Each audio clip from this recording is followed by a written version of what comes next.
It's time to sit back and check out the RCWR show with Lee Sanders.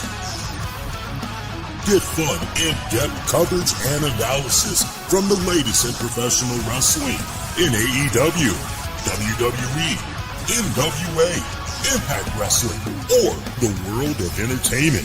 From hit TV shows to your favorite sports like the NBA or NFL. All things music, movies, and beyond, while trying to make sense of this crazy world we live in.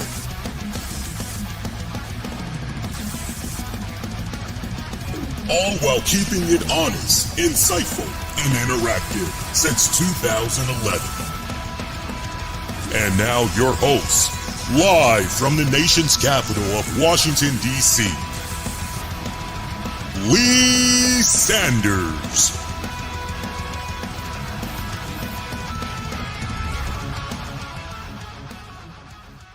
Yeah, what is going on, my pretty babies? Lee Sanders with you guys for this Monday night edition of the RCWR show. We're coming on a little bit earlier than our usual start time. Look, I could have easily came on live as soon as Raw went off the air, because this week, not only was Raw out of country again, this go round in Glasgow, Scotland, but this go round, it came on at a special start time of 4 p.m. Eastern over here on the East Coast. If you were Pacific, yeah, that bad boy, that was what, 1 o'clock in the afternoon, I think it was. So kind of weird how it is with the time zones. And then next week, for a third consecutive week, we're going to be getting Raw early again, as next week we're going to be getting it. I think they're going to be in London.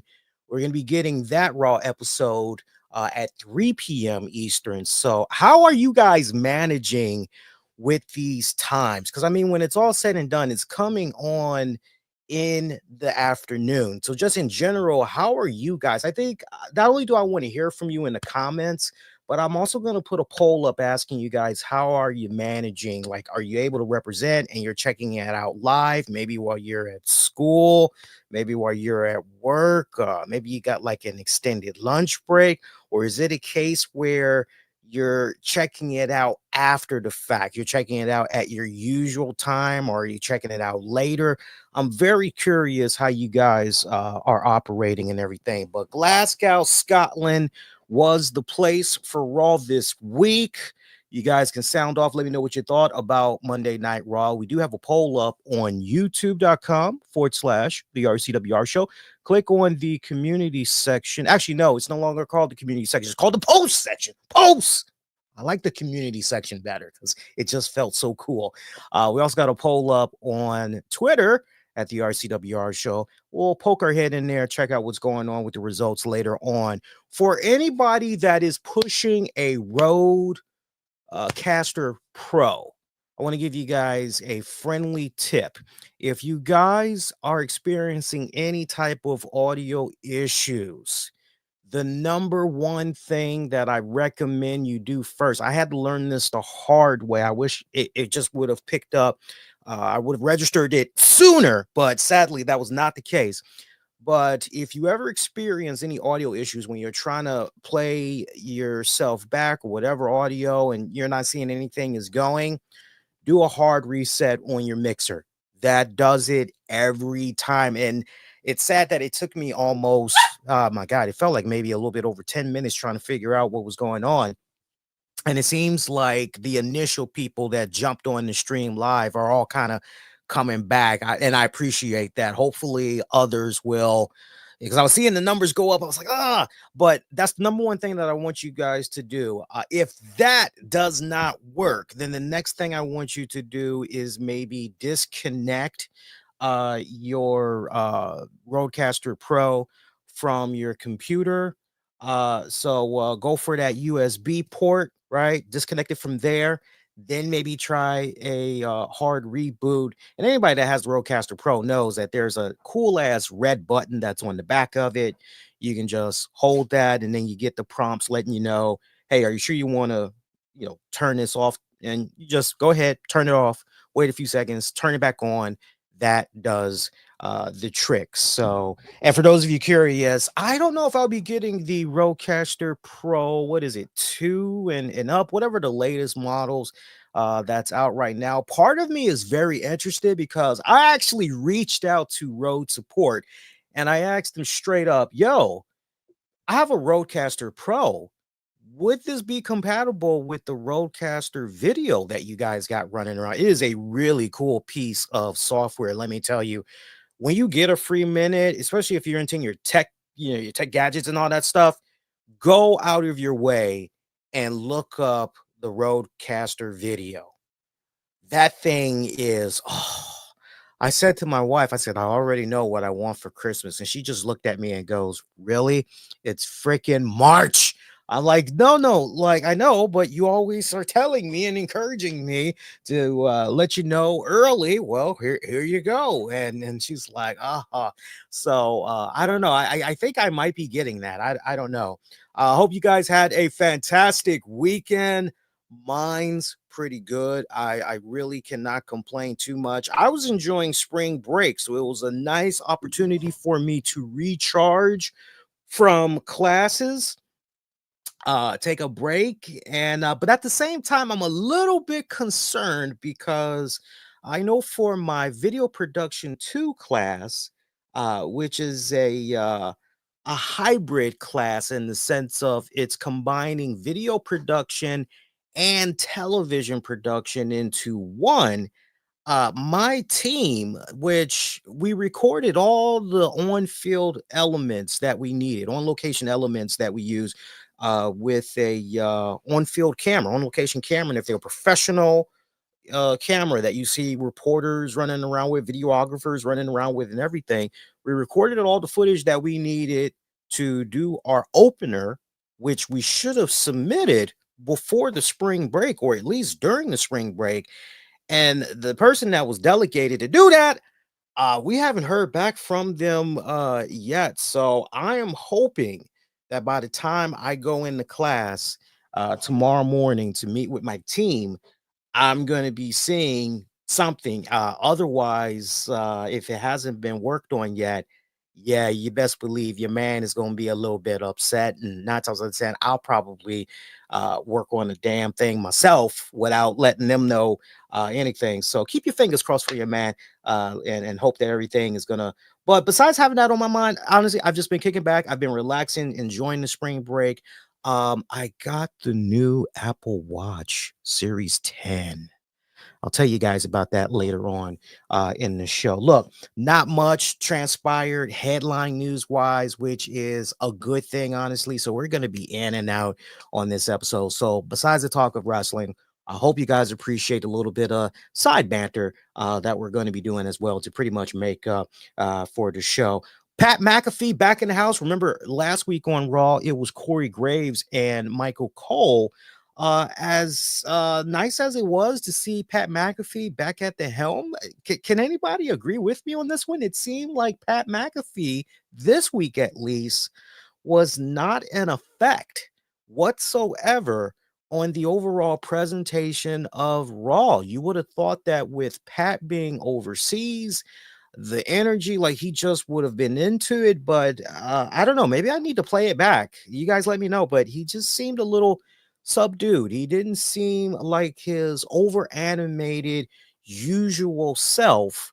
And I just can't help but wonder if the traveling kind of got the best of him, if it was maybe his schedule leading up to doing that edition of Raw that was getting the best of him, or some side personal stuff that was going on. But I tell you what, I was more engaged with the Scotland fans than I was with Pat McAfee. You know what I mean by that? Because normally when you turn on an episode of Raw, however you might be feeling, you could be a little bit burned out. Maybe you had a hectic schedule, whatever is going on. Pat usually has that infectious energy that usually makes you go, okay, yeah, I'm definitely into this. And everything else just kind of falls into place here. But this was one of those rare instances where no, it's the fans. And by the way, shout out to the fans out there in Scotland. Some people may find this to be a running gag, but it's legit the truth. Every time I look at the show analytics, whether it comes to the webcast shows or it comes to the audio shows, whenever I'm looking at the stats and I'm seeing what countries are representing, Scotland is definitely there. Scotland appreciates their wrestling, and so I know there's going to be a decent amount of folks from Scotland that's going to be checking out this episode. Basically going, how did we do? How did we fare compared to the other crowds? How did we compare to what you guys are normally doing in the US? And I'll say off the break, you guys did fantastic. You brought the energy. The arena where that was at, which was the OVO Hydro, that arena looked jam packed. It looked sold out as well. I love the great camera angles that we were able to get from that arena. But y'all brought the energy earlier today. I really, really, I'm not just saying that. You guys brought the energy. I was highly engaged. You helped carry what, in my eyes, felt like another mundane episode of Monday Night Raw. Because if you guys remember, we were here last week talking about the fact that last week's show was at best a one match slash honorable mention episode. And this go round, we kind of found ourselves dealing with that same formula yet again. This Raw following much like what we've been getting the past couple of weeks, ending almost at the 2 hour, 30-minute mark. Hitting that sweet spot is WWE doing. Honestly, I think going forward, my motto: less is better. There's no reason to exaggerate it.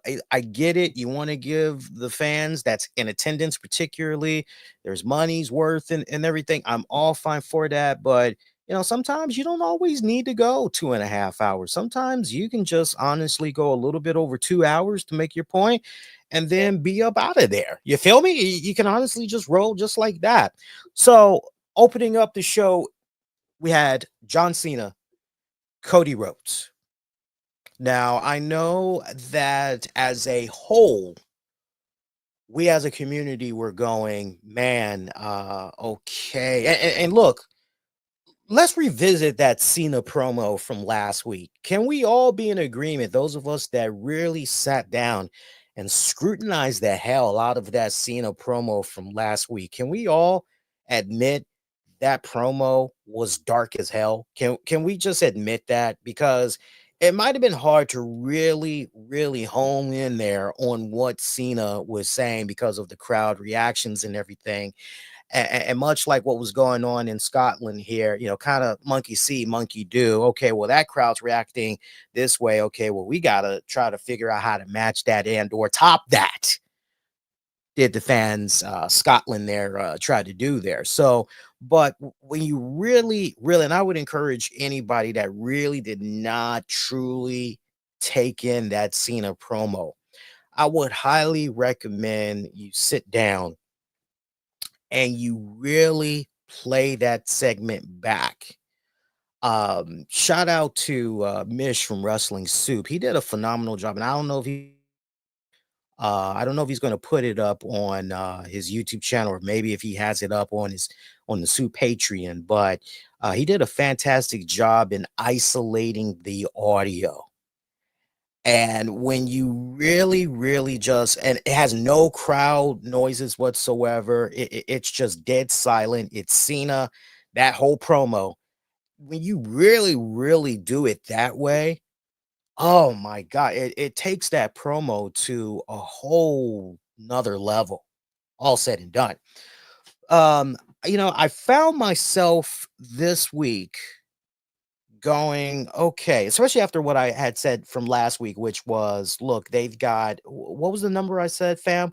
9 shows, 10 shows to tell the story here between Cena and Rhodes. They've got 10 shows over the course of the next month to put a pretty little ribbon around this and mainly address what's going on there with the John Cena the Rock connection, and Travis Scott. They've got plenty of time. I know there were a lot of you guys out of the gate from last week that were complaining over, hey, there's this glaring issue right here. Now it's an issue, as you all were concerned, because it wasn't addressed. And y'all remember my rebuttal. I sat here on this show and I said to you guys, they've got a month to go, which is basically 10 shows.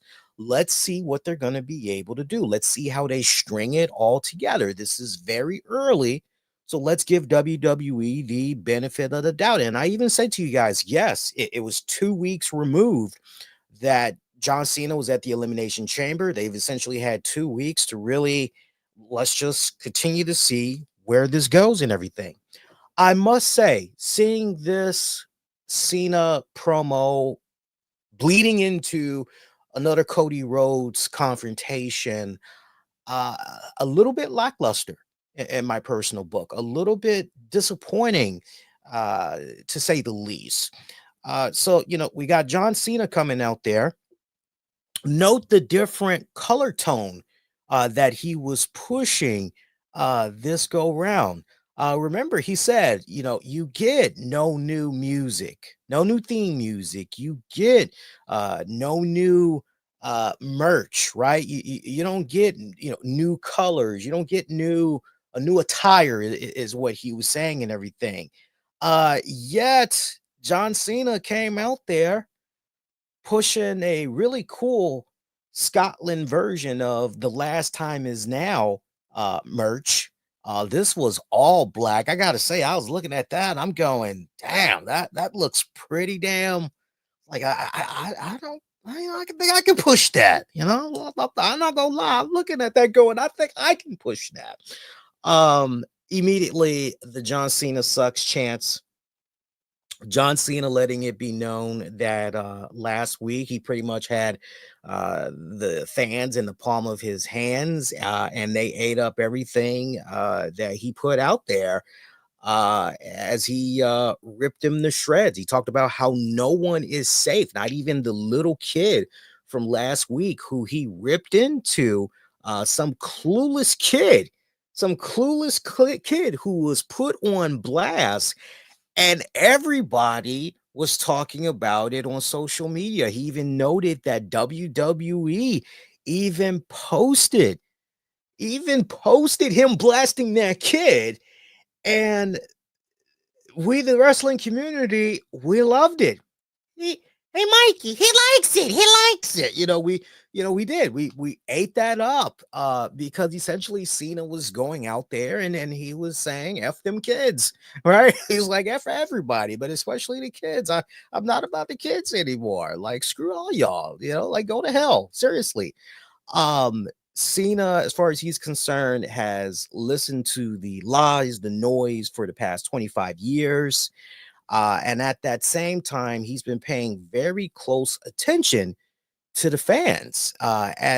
This almost the way he went, the path that Cena went this week, it almost seemed like some Saw shit. You know what I'm saying, fam? Anybody that has seen the Saw franchise, you know how they just do these amazing. Well, first off, I would say the first 4 Saw movies and then just be done, right? Anybody that hasn't seen the Saw franchise, okay, but you've always had it on the back burner, I would say the first 4 Saw movies. Some people may say, no, the first 5 Saw movies. I'm gonna say the first 4. You're good. But these psychological mind fuckers of storytelling that those first couple of Saw movies did fantastically well, and you're going, wait, they give you the breadcrumbs along the way and you're trying to figure out this puzzle, but then at the very end, that's where your mind is really, really blown. Like, start with the first Saw movie, go from there, and you'll get what I'm talking about.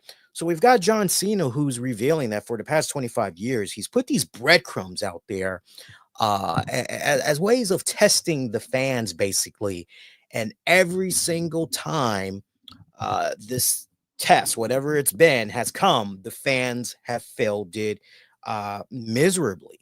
as Cena has admitted that he's been studying, questioning, prodding, and rewarding fans for playing along, with the childish games, nursery rhymes, and all that. He admits that the fans, in his eyes, they've been nothing more than lab rats in an experiment.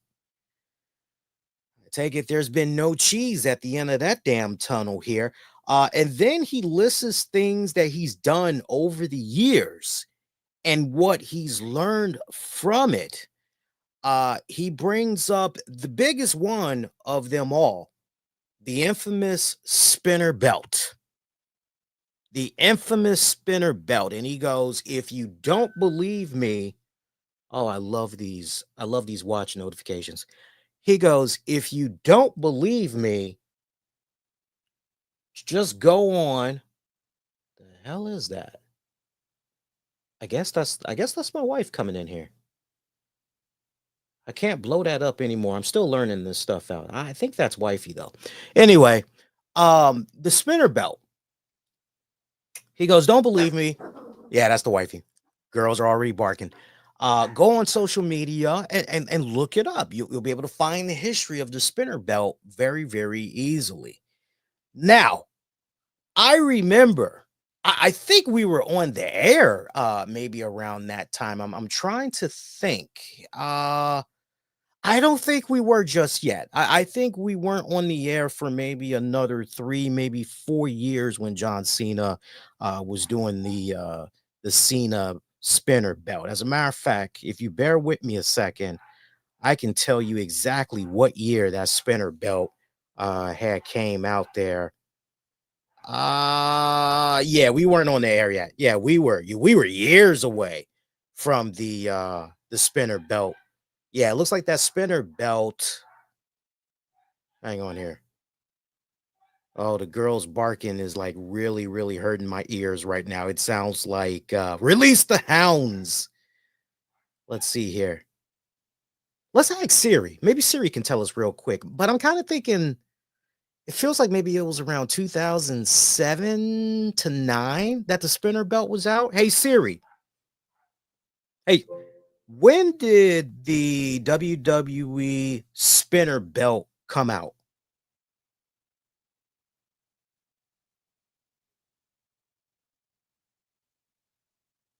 2005. 2005 is when it was introduced. So yeah, John Cena was that guy. Now I remember, so this was definitely because we didn't come on the air for another 6 years. Wouldn't be for another 6 years until we came on. There was no spinner belt running around by then. So let's take it back to 2005 when social media was still kind of, it wasn't as blown up as it is right now and everything. I know with my inner circle of friends and family that were into wrestling, always was inhaling nothing but WWE around that period as well. They did not like the spinner belt design. They thought it was stupid. They thought it was for some who really, really appreciated the rich history of WWE and the World Heavyweight Champions that came before. They thought it was, as one of my friends had said, man, it's like they're taking a crap on the legacy of the World Heavyweight Championship. Like, go back and look at all the great men that's held that championship. And now we're doing this stupid thing where it's spinning. Like, what the hell is WWE thinking? Like, word for word. That's what one of my friends had said. Some lost respect for WWE for coming up with such a horrendous design.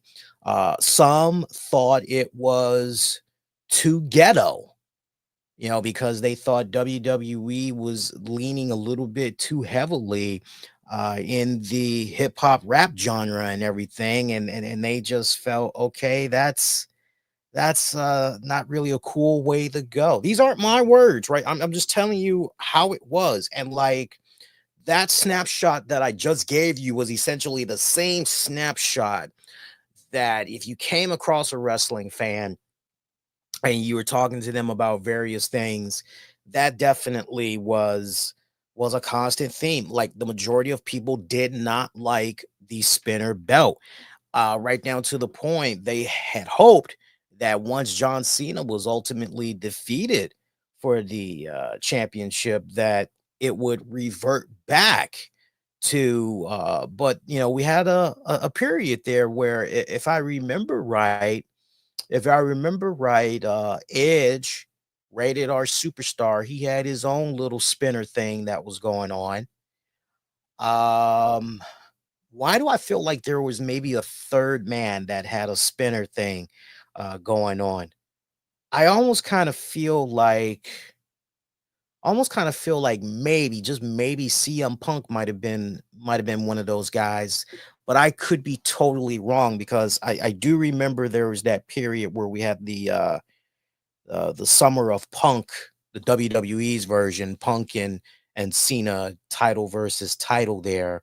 But after the spinner thing was all said and done, that design continued on. And if anything, I know my best friends from high school, actually junior high slash high school.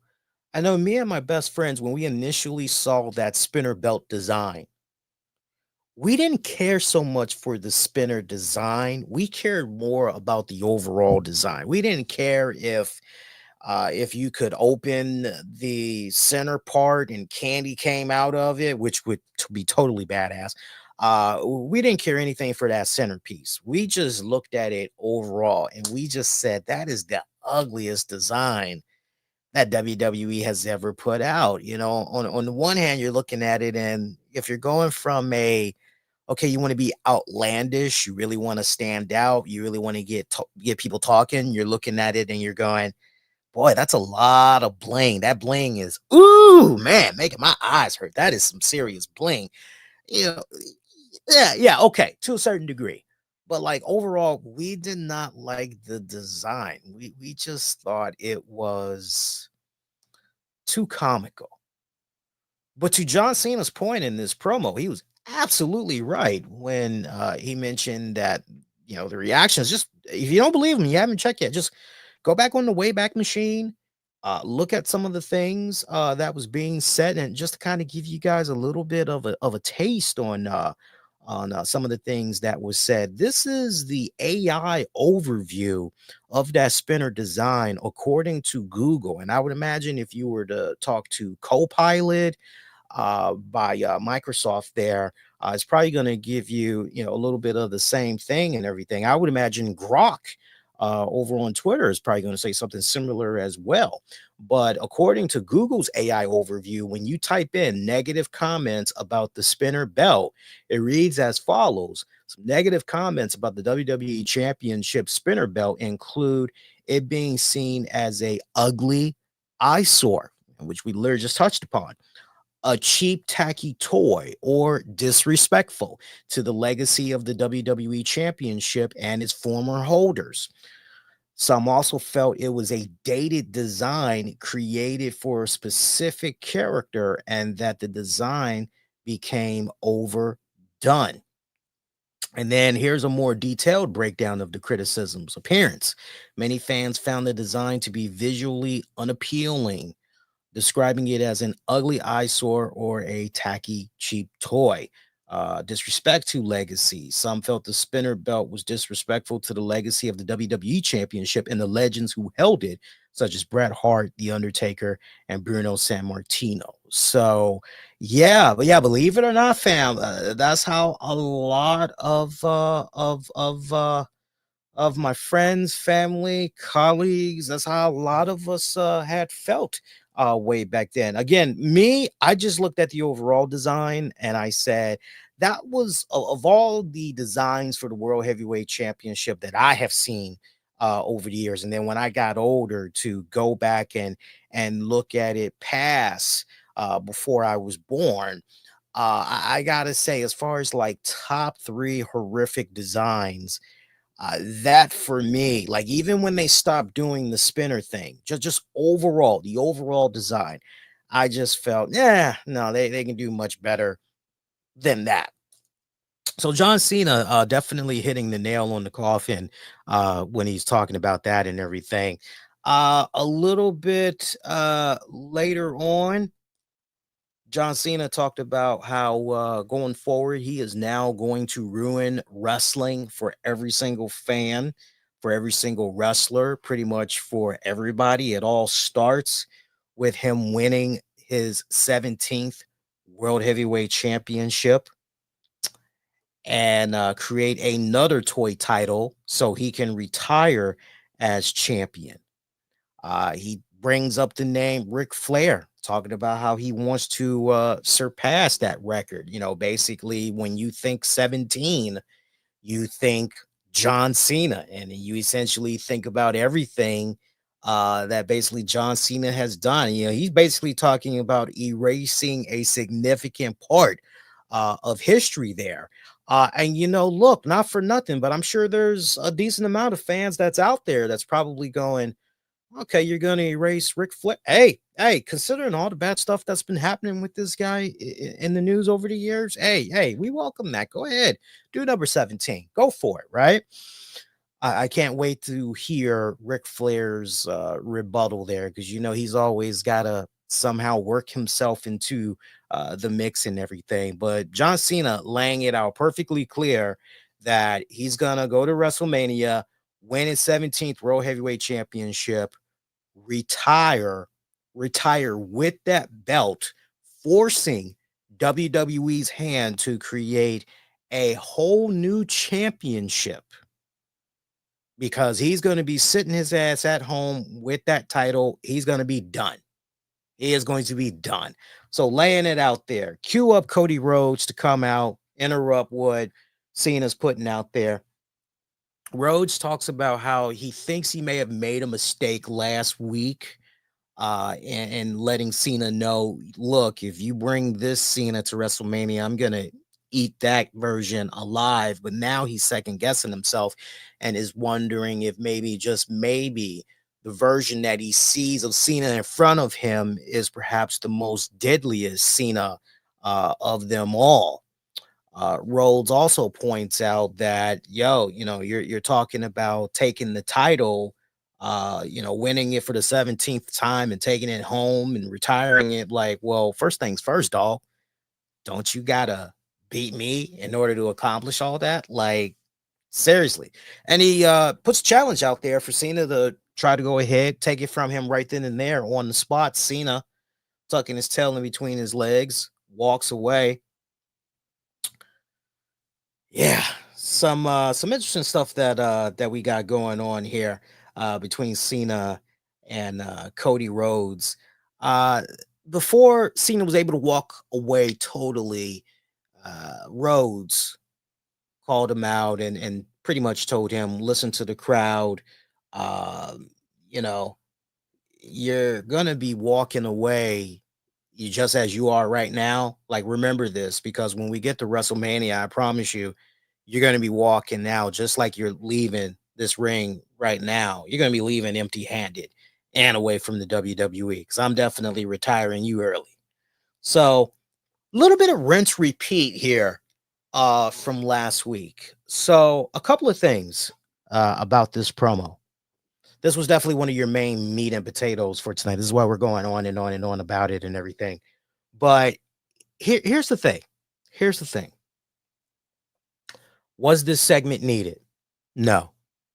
Was this segment all about getting John Cena out there as part of this whole farewell tour? And, you know,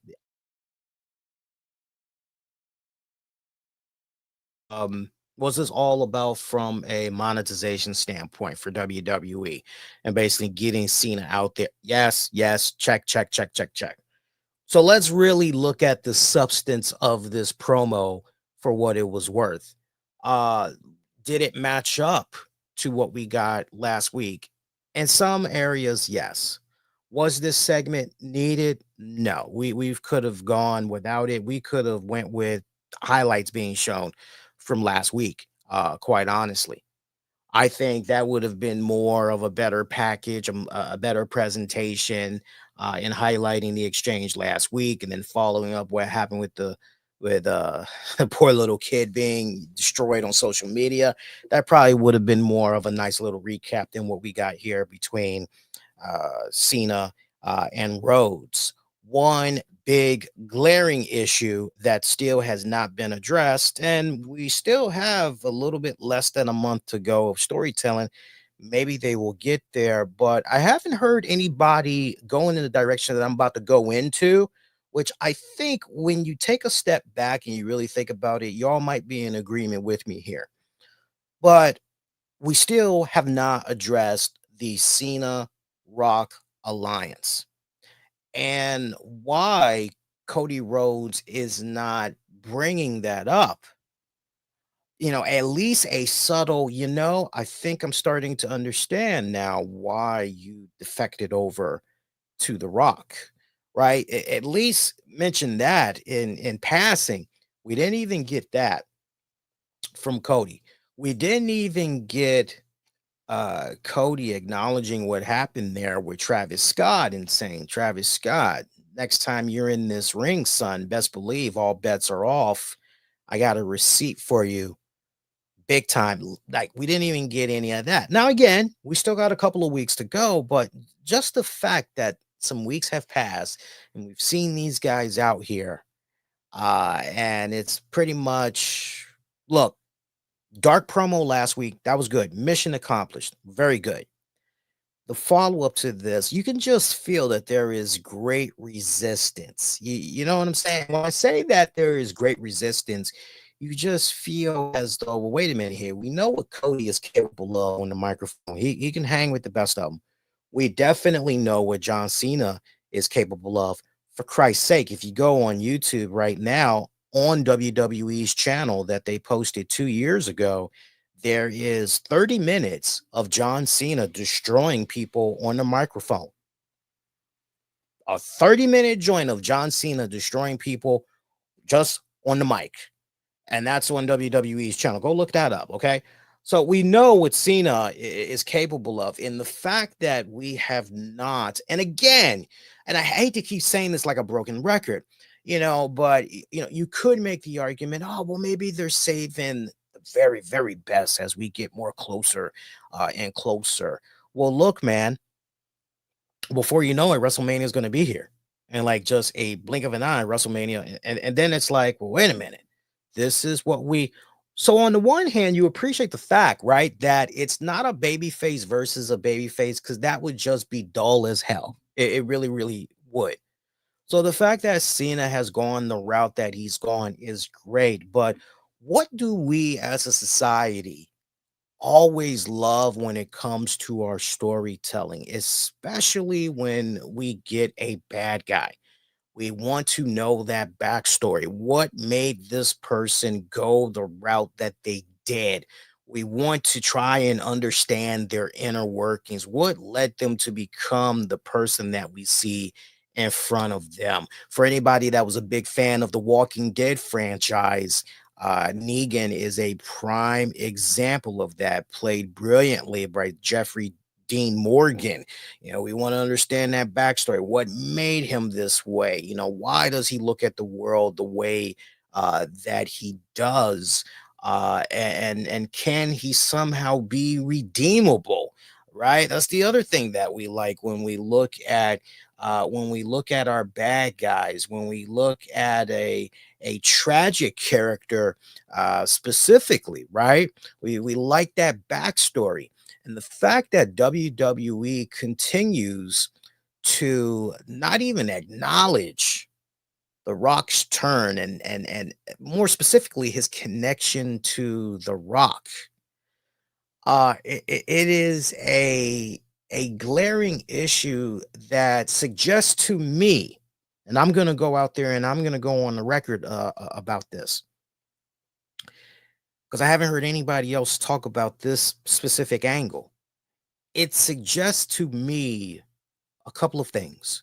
One, that maybe WWE is not really sure what exactly to do here with the Cena Rock connection. Now, some of you guys may say, well, Lee, if that's the case, and they're not really sure what to do with then who specifically is at fault here in WWE for this glaring omission? Like, who specifically? If you want to put that on the head of Triple H, Paul Levesque and crew, it definitely starts there. I can't help but wonder if they are at this point going off of The Rock and Travis Scott's availability, and maybe this is why they're trying to be not so, what's the right word I'm looking for, redundant, and dropping those names because they aren't really sure, like when they're going to get access to them again. And it's a case where they would rather mention these guys by name if they're going to be appearing very, very soon. But then also at the same time, you go back and you go, well, wait a minute. If we did this huge angle at Elimination Chamber involving, like, the hell with Travis Scott, we can just say he's on concert or, whatever. We can't get The Rock to fire up his cell phone because he's always firing up his cell phone anyway. We can't get this guy to shoot a little something or maybe do a little something on the iPad and send it to WWE, and they can somehow splice that in there into a Cody Rhodes Cena segment. We can't somehow factor all that in and get The Rock involved that way. We can't somehow mention The Rock posting on social media and sharing that. What's going on here? It almost comes off as if the writers, and I would love to just, and isn't it amazing that when it counts the most, the people from Fightful, the Dave Meltzers, and certain, this glaring omission, it has not even been addressed by the pros that supposedly know the inner workings and they're talking to people, and it almost comes off as if WWE is not really sure what the hell to do here in addressing the Cena Rock connection. Now look, maybe everything is on course and things are going to crank up next week or the week before, but I have a golden rule of thumb when it comes to the storytelling, especially storytelling that I've seen from WWE over the years.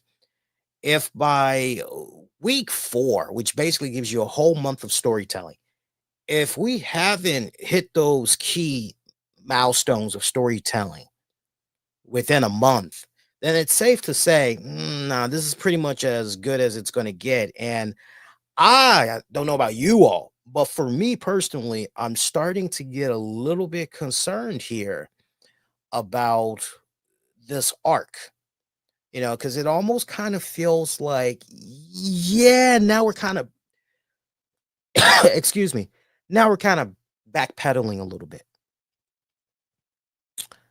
Kind of interesting what's going on with that. It really, really is. So, and look, spoiler alert, next week on Raw, Cody Rhodes, John Cena in the ring yet again.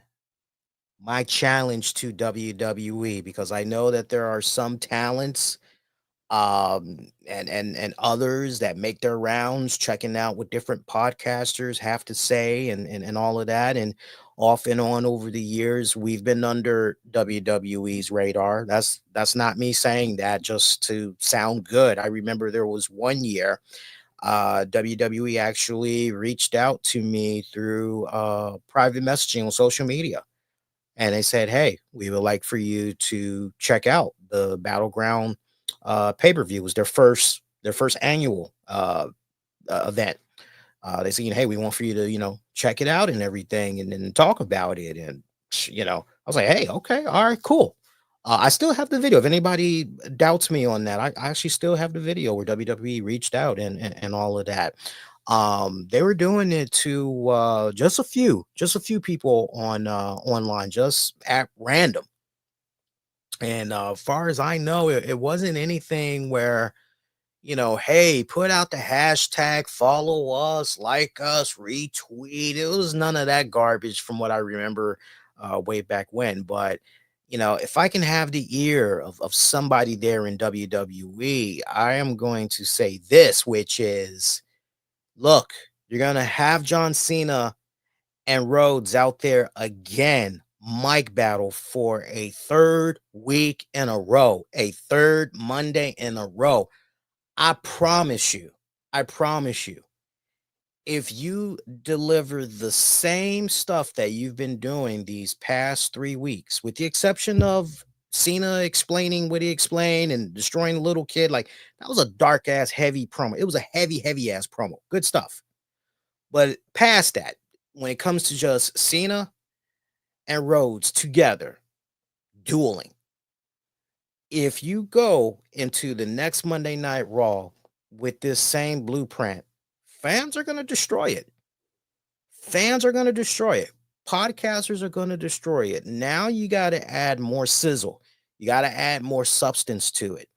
Otherwise, you will be eaten alive. And I think, one of the things that they really need to do is they need to let John Cena just give him whatever couple of bullet points and just let him destroy, like, whatever. I like the idea I brought up a couple of weeks ago about why John Cena defected over to The Rock. And I would love for him to just bury Triple H, Paul Levesque. I would love for him to bury the current regime, bring up the fact that he kept trying to give back to the business. He wanted to do more stuff within WWE, but that Triple H, Paul Levesque wouldn't return his calls, wouldn't engage him in meetings, wouldn't sit down with him even in a damn Zoom conversation on the tablet or phone. And he just felt as though he was being,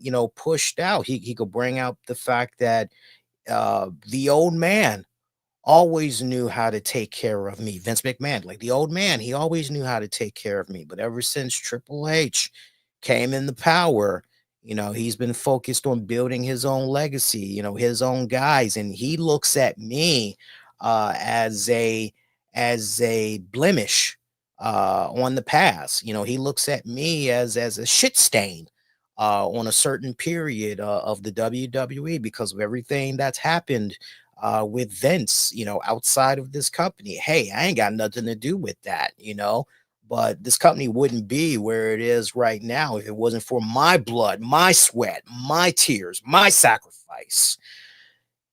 We need that to come out and connect that back to Dwayne The Rock Johnson. So anything less than that, to not even get a whiff of that next week, I promise you, fans, you heard it here first. Fans, podcasters, vloggers, writers, they will be destroying the hell out of the Cena Road segment next week if it's much of the same. Bank on that. Bank on that. Far as that goes, some of the in-ring action we got on tonight's episode: Usos taking on A-Town Down Under. Usos picking up the win there. So yeah, the mystery partner, turns out it was Big Jim, right? Remember what we were talking about last week? I said, maybe it could be what was the name I brought up? I think I said maybe it could be Penta. I think I brought up Penta as a good little runner up there, but I didn't really, because I remembered, I don't know why I brought up Penta, but for some reason I brought him up. And I said, well, maybe it'll be this guy, but I never sat down and said, no. He's involved with the Judgment Day stuff and Braun Breaker. So that probably actually wouldn't be a really good idea right there, but makes a lot of sense, right? And it was kind of like a no-brainer there. 9-minute match, give or take. Kind of weird here. I gotta be honest with you. To see Jey Uso, look, on the one hand, great seeing him and Jim team up again, right? Nice little fun moment for the fans, okay? Especially for those in Scotland, they get to walk away and say, "Hey, we got to see the Usos team up again." Like that's cool. That's nice and everything. But considering the fact that Jey Uso is trying to get into the world title picture here.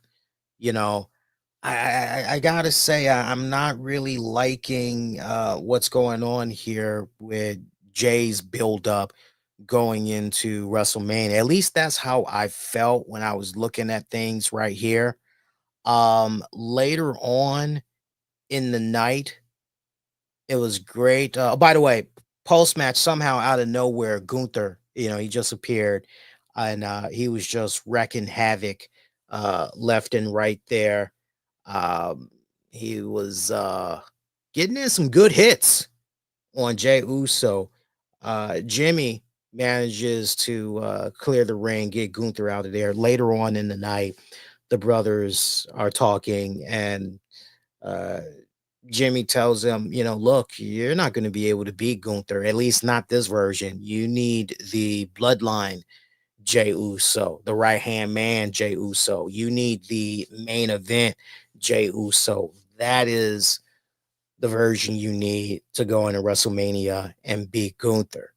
Jimmy decided he was going to take it a step further, and he actually saw somehow out the corner of his eye, he ended up seeing Gunther, and he walks up to him and challenges him to a one-on-one match for next week. Gunther accepts and he says, hey, hopefully you'll be more of a challenge than your brother, and hopefully you won't be slipping and falling out there. Big Jim, boy, I tell you, slap heard all around the world. I mean, he put some extra condiments on that slap. I mean, he slapped the living hell out of Gunther. Uh, I loved it. I loved it. I'm just picturing that new Redman song that's running around right now. And you just I'm just picturing somebody just going there and adding that little sound to that, and that music to that little segment. I can see the sonic rings just coming from out of Gunther with that slap there. No, this road for Jey Uso so far, it's just felt kind of, on the one hand, you're seeing some of these matches, you go, why is he messing with A Town Down Under? This really isn't a good build up here. Like, what the hell? Like, seriously, I almost want to see a situation occur where now that Jay is involved and they got enough time to do this type of storytelling, I almost want to see Jay Uso go, look, I might be taking on Gunther tonight, but your match with him is going to be coming up at WrestleMania in a couple of weeks. And, there's no better way that I think you need to get ready than by taking on some former world heavyweight champions. So I talked with Adam Pierce and he's in agreement. So next couple of weeks, beginning right now, you're going to be taking on some former world heavyweight champions. And this should, really help not only build up your confidence, sharpen your skills even more, and get you to where you need to be, so you'll be laser focused and you'll definitely be able to get the job done against Gunther. Like, go out there and get it done. Now the question becomes, okay, so if maybe we go that route as far as world heavyweight champions, okay, like who's some of the people that we could possibly see Jey Uso face and all that? Look, first of all, we can take Roman Reigns off the list because he is involved with what's going on there between Punk and Rollins. So there's just no way, we're gonna see that. The perfect scenario, that would be kind of cool, right? But there's just no way we're gonna get that. Off the break, we could definitely see Rob Van Dam, for sure. Rob Van Dam. Um, I don't know about Mark Henry. I know Mark Henry recently signed a Legends deal with the WWE. We're going to talk about that later on in the show, but since we're here on the topic now, that's great to hear that, he's back with them, at least in that capacity. And I would imagine as part of that deal, who knows? We may see him pop up on a future episode of LFG. Maybe he'll pop up in Evolve, NXT for that matter. Obviously, name likeliness will be included in video games. I would imagine it's a matter of when we'll see him in games like WWE Supercard, things of that nature. Excuse me. I imagine it's going to be a matter of time, but he signed a Legends deal. I don't know if maybe he'd be interested in suiting up and going out there having a match with him. But you can definitely go into the well there and figure out, okay, who are we going to get here for former world champions that can, help get Jay ready. But it kind of feels like at this point, that's definitely one of the things that needs to happen. One thing that we all can definitely agree on, now that Jim Uso is involved, this definitely takes things to another level, because it did kind of feel a bit hollow with what we've been seeing of Jey Uso these past several weeks.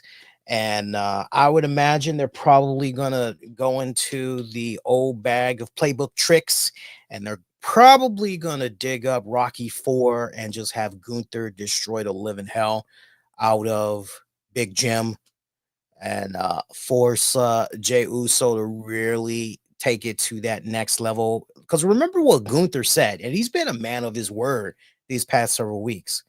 Gunther has said, leading up to WrestleMania, anytime he sees Jey Uso on the spot, he's going to beat his ass. Okay, well, I think after we see Big Jim get destroyed by Gunther next week, that's really going to light a fire under Jay's ass and pretty much take it to that next level, where maybe it's now going to be reversed and Jay will be the one on site, sees Gunther be up on that ass.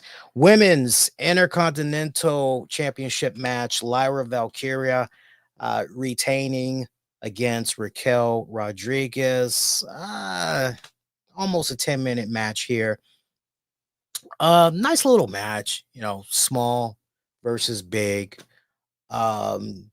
Kudos to WWE for continuing to boost the title reign here for Lyra, right? This little pet project that they have going on here with her. They're continuing to build her up as a champion and everything. Obviously, at some point, the way this feels right now, you would just like to believe that the seeds that's been planted so far. Remember, we've got Ivy now, who is constantly in the hunt here. Okay.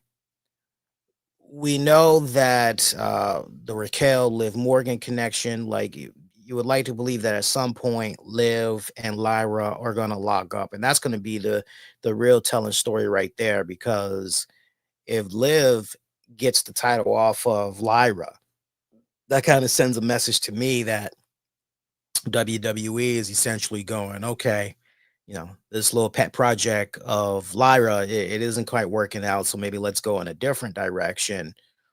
And that's one direction. Or, if they end up having Lyra go over Liv Morgan, definitely take that as a strong sign and continuation of, no, we still are committed to this project. We want to continue to build this girl up and everything.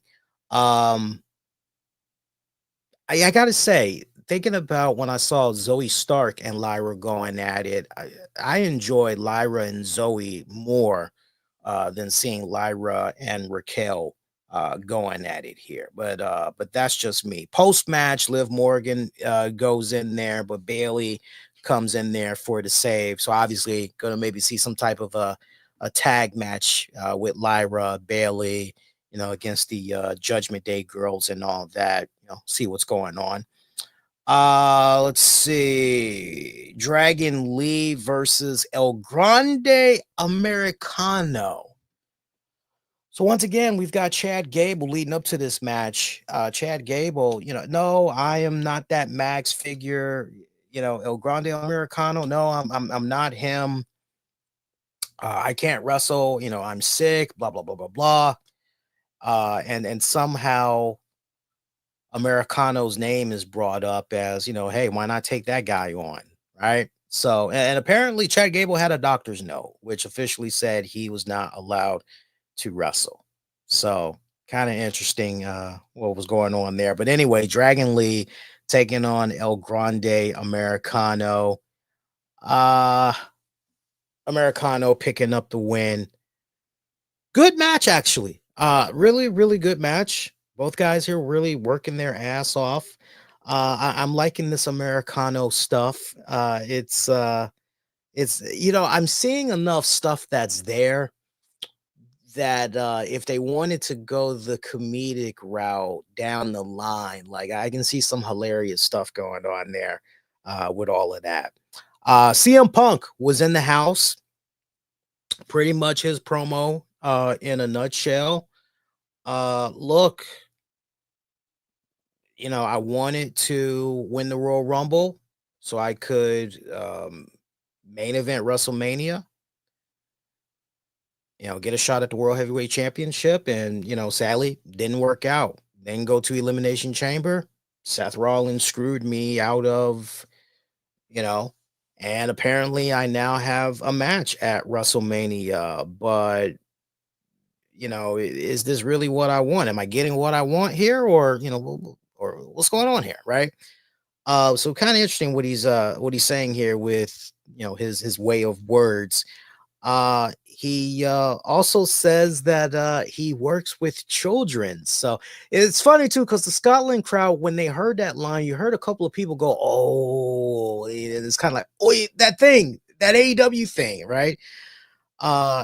Punk talks about Seth Rollins being the definition of a child, because obviously what he did at Elimination Chamber.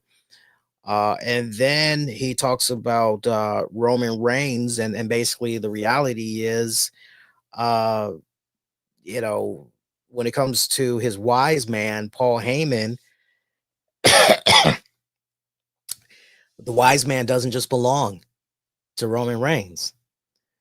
And apparently in London on this week's SmackDown, there's going to be a 3-way contract signing. Fans are not happy about that. And Punk asked them, Punk is one of the most natural talkers, always plays brilliantly to the emotions, the inquisitiveness of fans, like just right there on the spot. He does a good job with that. As soon as he hears the fans booing, he goes, "Why are you booing that?" And he pauses for just a few seconds, and you already know what he's going to say. Like, he doesn't have that deer in the headlights look like some people do. But he asks the question, waits about 3 seconds, and then he goes, "Is it because it's not happening here?" And he says, "Well, look, not for nothing, but Roman Reigns and Seth Rollins, they didn't want to grace you all with their appearance here in Scotland. So that's why I came." Right. And you're like, "Oh, nice." Like, nice way to really kind of spin that there, dude. Good stuff. I liked what he did there. I like how he spun that. But pretty much SmackDown is where you want to go because of the contract signing going on between those guys. We still do not know, or do we, what the favor is there that Punk has with Heyman. Still don't know what's going on with that. I would like to believe, though, that this match between Punk, Rollins, Reigns, this should be the main event, night one of WrestleMania. Wait and see. Main event match of the night, the Intercontinental Championship being defended by Braun Breaker against Penta. Match ended in a DQ. Fun match. Ended in a DQ as Judgment Day got involved there. I like how things ended as Finn Balor comes in there, taking a steel chair to the body of Braun Breaker. Then he passes the steel chair over to Dominic Mysterio. Dominic, who's been trying the past couple of weeks, even on this episode, to recruit Penta, hands Penta the steel chair and says, "Come on, do the right thing here. Like, you know what's up. Come on, join Judgment Day. We're cool. We got nuggets," right? He didn't say all that, but, it's like, you might as well. And Penta instead taking that chair to Dom. Finn Balor getting on top of Penta, laying him out and everything. Interesting how this episode ended, because you're looking at how things have now fallen into place here, because this is another one of those multi-layered kind of events here. You're looking at the fact that Penta, as much as maybe he doesn't like Braun Breaker, he respects that this man is the Intercontinental Champion, and obviously there is a clear, definitive path that he wants to take and ultimately becoming the IC champion. And it definitely does not involve members of the Judgment Day. So this is matching up the way it's going down. It seems like we're going to get this big multi-match thing that's going to come about. And remember what I had said a couple of weeks ago, which is whenever Dragunov is who I was thinking about. Whenever he is ready to go, and we talked about him, if not last week, the week before, how he is has been at the Performance Center. Like, he's clear, like he's good to go now. So I would imagine, going back to what we had said, several weeks back, I said, hey, it seems like the way things are going to ultimately play out, because you got to have strength in numbers. Maybe we could see Bron, Penta, Dragunov, maybe even a Wraith Phoenix involved there with Judgment Day to kind of balance everything out. And the way this seems to be going, yeah, we probably are gonna be hitting there at some point. I'm just looking at the matches one more time that was on the card for today for Raw, and honestly, I would say definitely the main event match, pretty good. Honorable mention to El Grande Americano and Dragon Lee. Yeah, this was another one of those, one match, honorable mention to this one type of joints. But on the other hand, time went by pretty good, which is on point. The matches weren't too long, not too short, right? But the build up to WrestleMania, where it still feels like the matches that's starting to form, but just in some areas, like you look at excuse me, Jey Uso and Gunther, you're for all the flaws that might be in there, you're going, this is still pretty good. For all the flaws that's happening with Cena and Rhodes, you're going, this is still pretty solid, right? They just got to fine tune some stuff right here, fill in the gaps when it comes to this. And, yes, good, right? Even the stuff with Bianca Belair, Rhea Ripley, and all that, you're going, which by the way, we did follow up on that nice little cliffhanger that we got from last week. Adam Pearce saying, yeah, Rhea Ripley might have signed this, but it's not valid. She is owed a rematch. However, I've been trying to work out that rematch, but she hasn't been trying to hear it because she's been trying to insert herself in this. Is like, so no, that's not how we're doing this. Adam Pearce revealing that Rhea Ripley will be facing Io Sky next week on Raw. Winner of that faces Bianca Belair at WrestleMania. But wait. Later on in the night, Bianca somehow bumps into Adam Pearce. Word or two is exchanged, and the next thing we find out is Bianca is going to be the special guest referee. Can you imagine how that is going to end? Right? Spoiler alert. That is a major spoiler alert right there. Right? So we're kind of seeing how things are starting to pan itself out. We definitively know the matches that we're going to get and everything, but I, for me, this feels more like it's starting to not feel like WrestleMania. You feel me? It's starting to feel more like, where are we going here? Right? Seriously, where are we going? Is this some other pay-per-view? Because it doesn't quite feel like WrestleMania right now. I don't know. You guys sound off. Let me know what you think, but that's where I'm coming from. Let's see what you guys have to say poll-wise. Going to Twitter first. see what we got going on here. Survey says, oh, interesting. Very interesting results here on Twitter. 14% of you are saying you didn't enjoy this week at all. 19% of you said it was an awesome show. 23% of you felt it was an average show, and 44% of you said this week's Raw in Scotland was a below average show. Yeah, I am going with, there was nothing superb, there was nothing fantastic, there was nothing marvelous. This was definitely,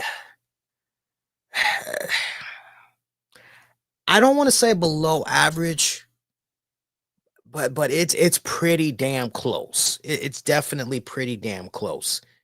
Let's see what you guys had to say over on YouTube. YouTube.com/the RCWR show. Click on the post section and vote that way. Let's see. I gotta switch accounts. There we go. All right, and let's see how you guys voted on YouTube here. So Twitter gave us a better snapshot. Excuse me. I don't know why I got a nasty cough here. Twitter gave us a better snapshot. YouTube, it's still a little early. I would imagine, usually the trend here, when I put the polls out at the same time, usually I can get a better idea what's happening with the YouTube community like the next day. Because it kind of seems like, at least what's been happening with these Raws being as early as they are, I don't get a better sense until the next day usually. But what I'm seeing right now is 33% didn't enjoy it overall. Meanwhile, 67% felt it was an average show. So it's kind of a interesting, the fact that when you combine the two, okay, we're somewhere between average to below average. Yeah, that's definitely, that gauge is right. I'll tell you what I'm going to be looking for in the next 24 hours. And it's mainly going to be from the YouTube poll I'm seeing here. And for those that have already voted, thank you. Don't double vote. I always say that. Don't double vote. But from what I'm going to be looking for the next 24 hours, at least for the YouTube poll, is how many people are going to say awesome show, if at all. Because remember, over on the Twitter poll, we had 19% that said it was an awesome show. So kind of gotta remember. That's what I'm going to be paying attention to, because I think when it's all said and done, the odds that awesome show is going to be higher than 25%. Like I don't see that happening when it's all said and done. I don't see that happening. Let's see here. What's going on here? Going through some comments here on social media, just making sure everything's on point. Yeah, we're good. So that was Raw in a nutshell. One cool thing that we had learned going into Raw this week is the fact that one of my favorite tag teams of all time is going to be going into the WWE Hall of Fame, and that is the Natural Disasters. I love that tag team. I love them big time. When I was a kid, I still remember when Typhoon was feuding there with it was Typhoon, and he was feuding with Jake the Snake Roberts. And if my memory is on point, I'm finding as I get older, certain things I'm forgetting and it's very fuzzy. But if I remember it right, Earthquake was feuding against Jake the Snake Roberts, and Damian was in a bag. And Earthquake, he beat Jake the Snake Roberts down, and then he just started doing that trademark stomp of his in a circle. And poor Jake the Snake Roberts was crying his ass off. And he's like, please, no. I mean, he is literally crying. And freaking Earthquake just squashed the hell out of Damian in that bag. Because he did his trademark body splash or whatever. But yeah, the Natural Disasters, I mean, they went way back right there. You know, it's funny because they weren't a tag team that long, but they gave us such a huge impact, or rather, they left such a huge impact and impression on us wrestling fans. These guys were almost like unstoppable. Here's the crazy thing about the natural disasters.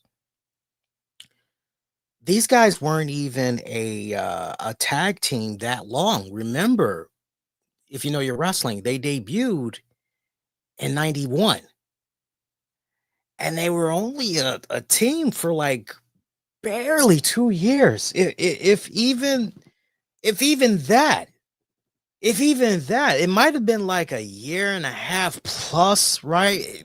Barely scratching that 2 years, but they weren't a tag team that long.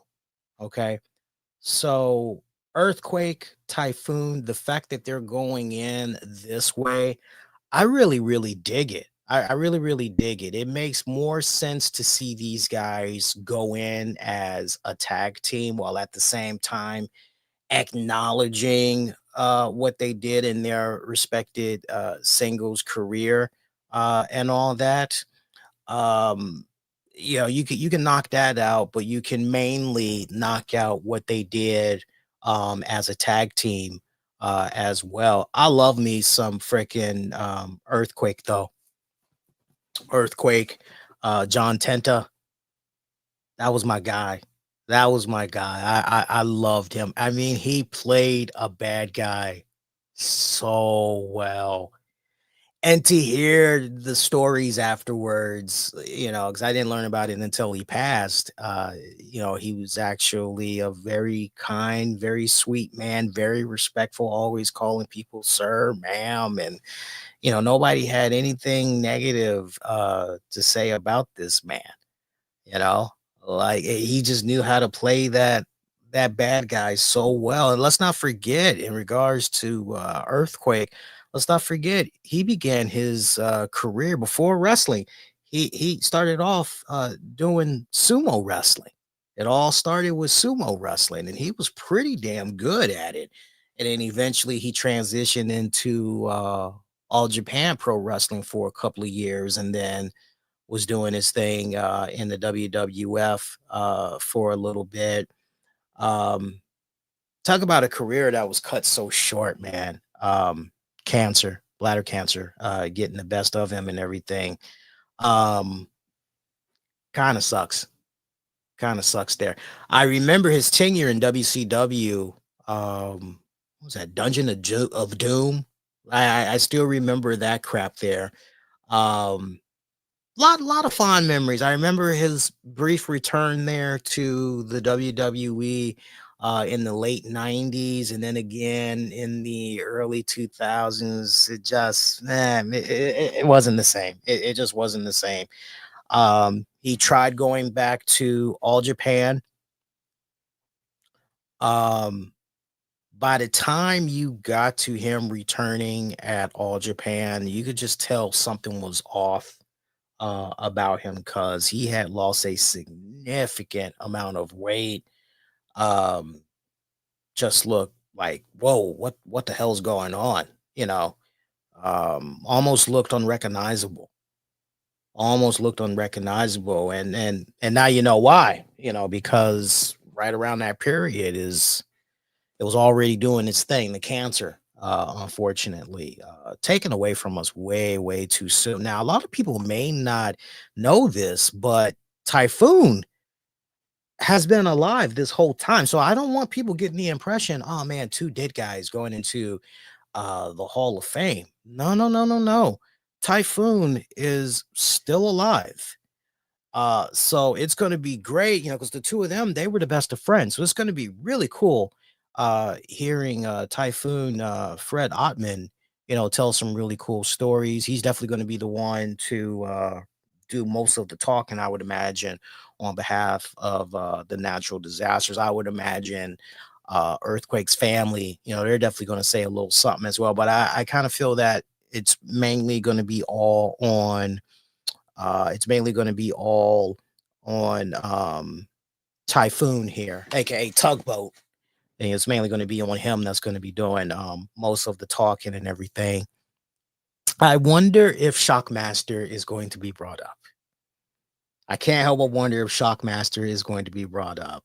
We'll have to wait and see. But from Florida Championship Wrestling, or Championship Wrestling from Florida, you think about Tugboat's stint there in the WWF. You also think about his run there in WCW, Shockmaster for a year. I also remember the Star Wars Star Troopers costume that he wore. That was in WCW.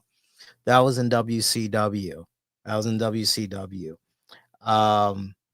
Not really active that long. You know, he went back to the WWF in the mid 90s, from what I remember. Didn't last that long. It's like a footprint. Like, I couldn't even tell you something that was like very definitive, like, oh, this was, you know, I couldn't tell you. Did a lot of stuff on the independents afterwards. Retired many years afterwards. I like the last time I remember seeing him on a main scale stage, there was something that was going on. Trying to remember. Was it there was a WrestleMania. It was like a gimmick battle royal. It's a 20-man battle royale. And I remember he came back as Tugboat. And I actually remember kind of marking out for a little bit there.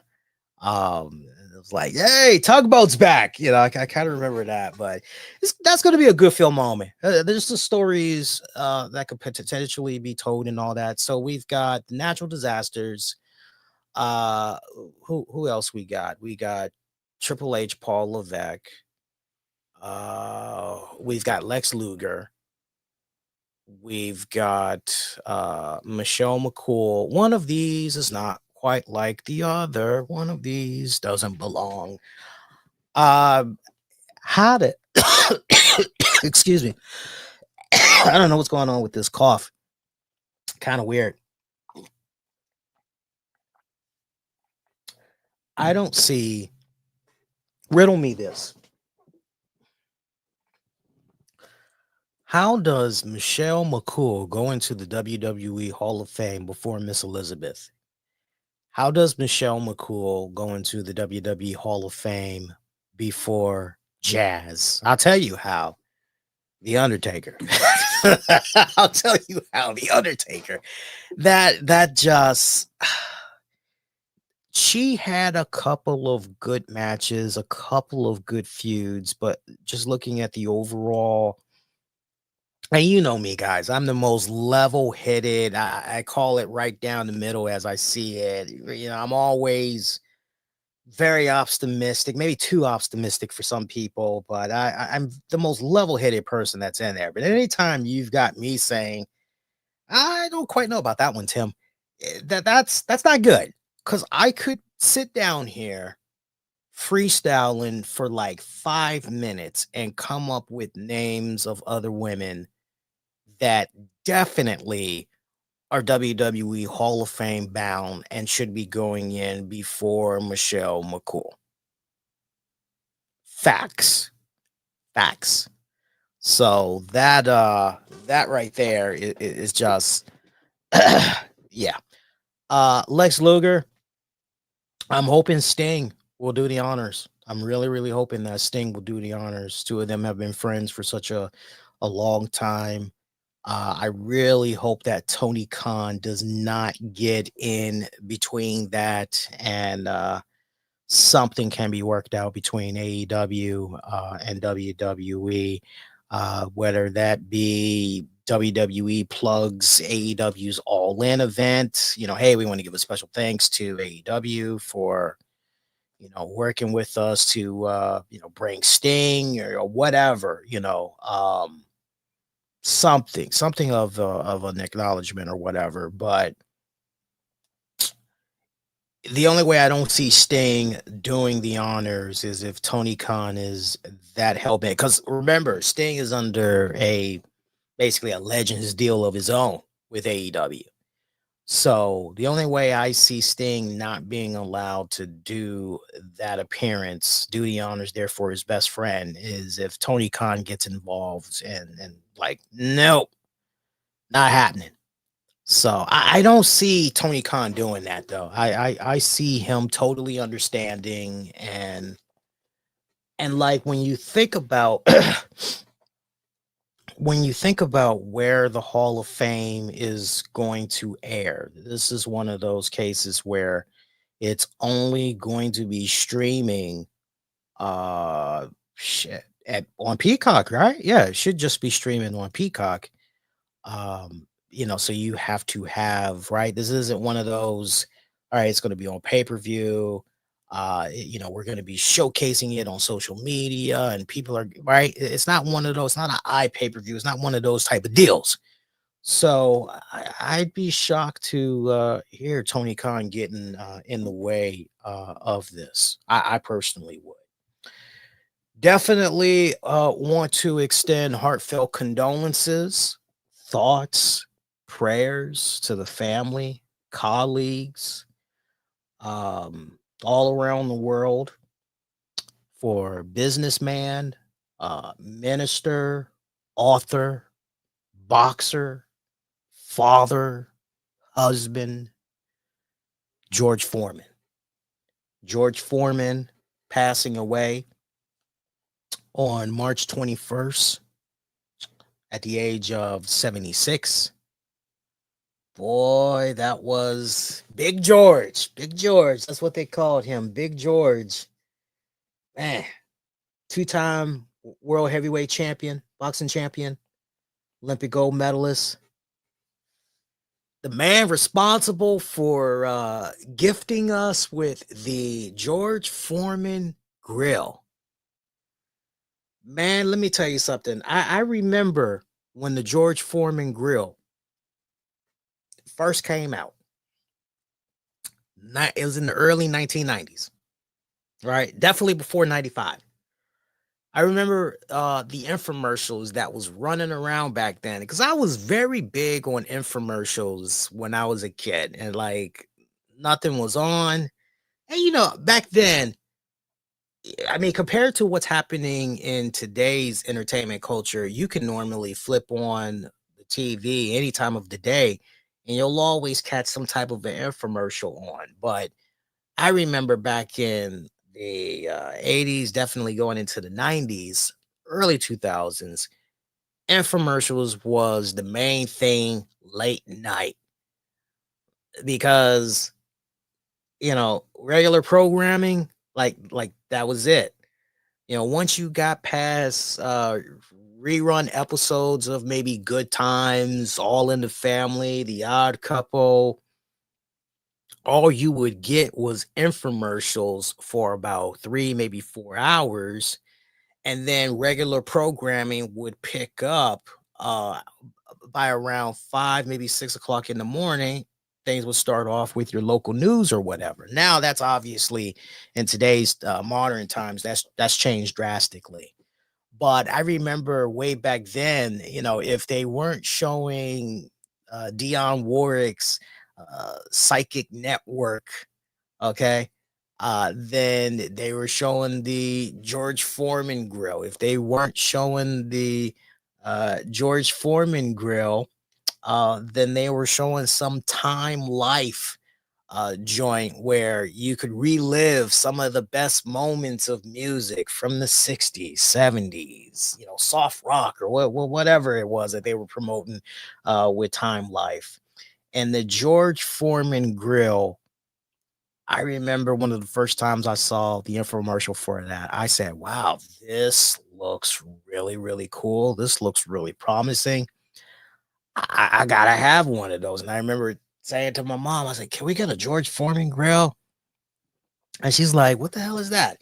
I'm like, well, it's this really cool grill that, it can, hook up sandwiches. You can cook meat. You can make waffles. You can And I remember at that time when we were trying to see how much it costs, like for us back then, it was like it was too expensive. It was just too, like, we couldn't do it.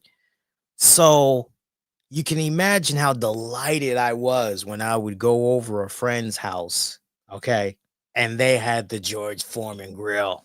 Okay, I remember one of my best friends. I went to her house and I was like, "Oh my God, you got the George Foreman grill!" And she's like, "Yeah."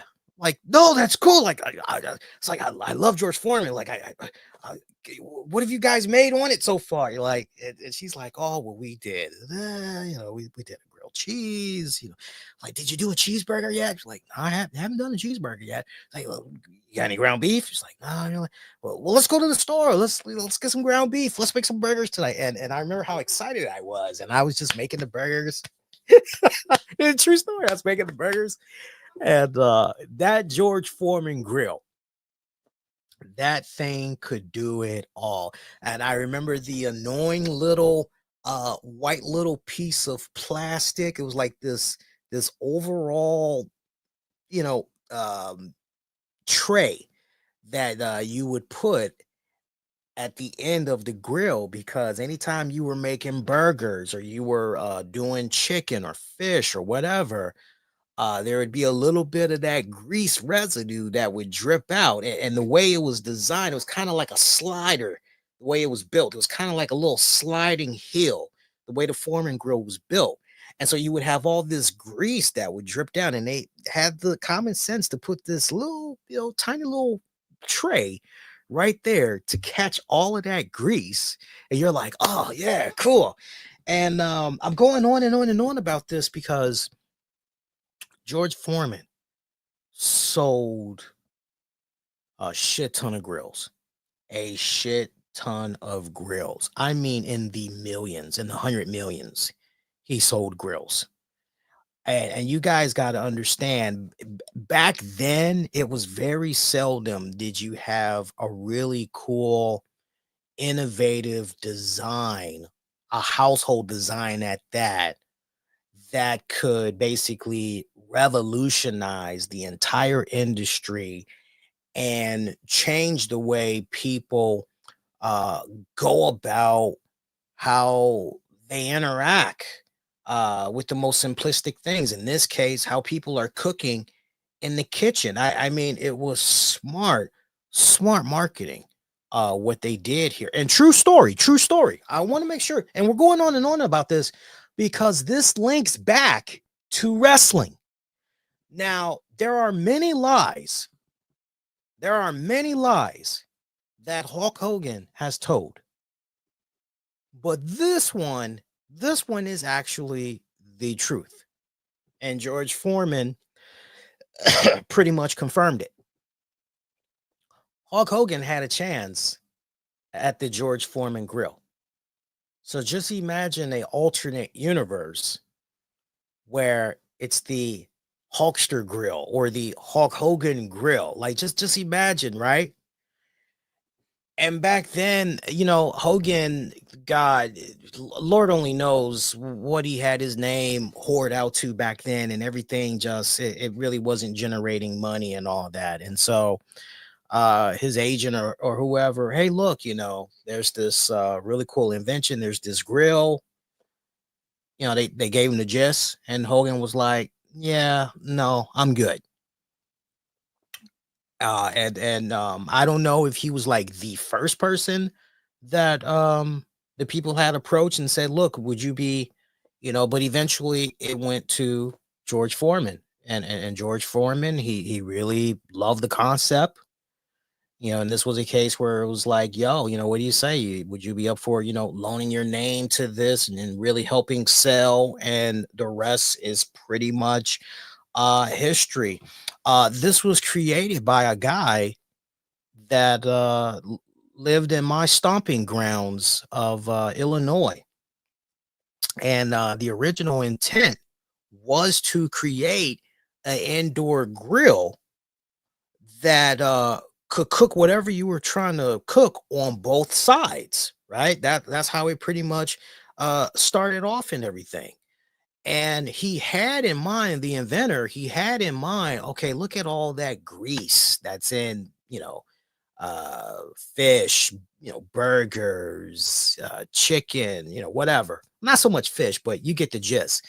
And he wanted to try to figure out a way you could, eliminate as much grease as possible so you could, have a nice healthier meal, but at the same time, it maintained your food that you were cooking with the grill. It maintained the thickness of it, and most importantly, it still tastes the bomb. And so one thing led into another, and um, they were able to create that and everything. Just a simplistic design that they had. I know one of the first designs of the George Foreman grill, it was almost like, picture yourself at the cleaners, and you know how they would press clothes. It was almost kind of one of those type of things, with one of the original designs before it got more slick and everything. But I tell you what, once that George Foreman grill became such a big hit, everybody and their mama was trying to replicate. They were trying to do their own, versions of the grill. But it wasn't the same. It wasn't the same. So he made a decent amount of money off of that. Decorated boxer. You think about the fight with Muhammad Ali, and for anybody that doesn't know about George Foreman and Muhammad Ali, I would highly encourage you to check out the Will Smith movie Ali. It's one of my top favorites. Great performance too, by Will Smith. And there's some really cool documentaries that I can recommend to you guys as well. But when I think about some of the boxing matches, whether it's Foreman versus Roman, or Foreman versus Norton, I gotta I almost sneezed there. I think I know what's going on. I think I feel like I'm starting to get a cold a little bit here. So we're gonna wrap it up pretty soon there. But of course, Foreman Foreman versus Ali, the Rumble in the Jungle. God, what a classic bout, and the stories behind that fight, everything that led up to that fight, and how that fight particularly came together. It's a thing of beauty. It's a thing of beauty. um Always love George Foreman and his contributions to the boxing industry. That was one bad motherfucker. Before Mike Tyson came along, George Foreman was like the baddest, the baddest. Foreman versus Frazier 2. I still remember that period there where Foreman, he retired, but he tried making a comeback in the 80s. And I tell you, it was crazy, because I remember in the 80s going over to my grandma's house, and my dad had this watch party for Foreman's comeback. So it was me, my dad, my uncle, my grandmother, a couple of my cousins, a couple of my aunts. Like, we're all just gathered around this big old Zenith cabinet television that's resting on the floor and everything. We got our snacks and everything, and we're like, oh man, George Foreman, here he is. He's making a comeback here. And this was like 1987. And at this point, Foreman is like 38 years old. 38 years old. And he's making a comeback here. And this pretty much, you're like, wait a minute, what is going on here? Like, why is he? And as he would later reveal in his autobiography, his primary motive for making the comeback, he wanted to raise money so he could fund the youth centers that he had built and everything. And then that required a lot of money. So this was like one of his main factors for doing it. And he beat a guy by the name of God, what was his name? Was it Steve Zolski? I think it was Steve Zolski. He beat this guy by the name of Steve Zolski for a knockout. And you're like, the king is back. You're like the king is back. And George Foreman, because they're like, hey, what's next? What would you like to do next? Anybody want, and at this time, Mike Tyson, like he was starting to build a name for himself. And as Foreman revealed later in his autobiography, he loved the prospects, the idea of taking on Mike Tyson. It was another motivator of his because he was seeing everything that was going on with Tyson, and there was some comparisons, and then to Foreman, and then some even saying, this dude has eclipsed Foreman, like this is the new bad man on the planet and everything, right? And so you had all that that was going on. And one thing here, when Foreman went into that fight with Zolski, one thing, he might have been 38 years old, but he showed up, from what I remember, out of shape. And I mean, he was panned by critics and everything. I mean, he was severely out of shape. And a lot of people thought that, this was a bad move on his part. Like, he has no business being back in the ring. Like, to the point, a lot of people thought that Zolski was going to beat him. But the fact that Foreman won this fight by knockout, you're like, whoa, like, okay, go ahead, right? And then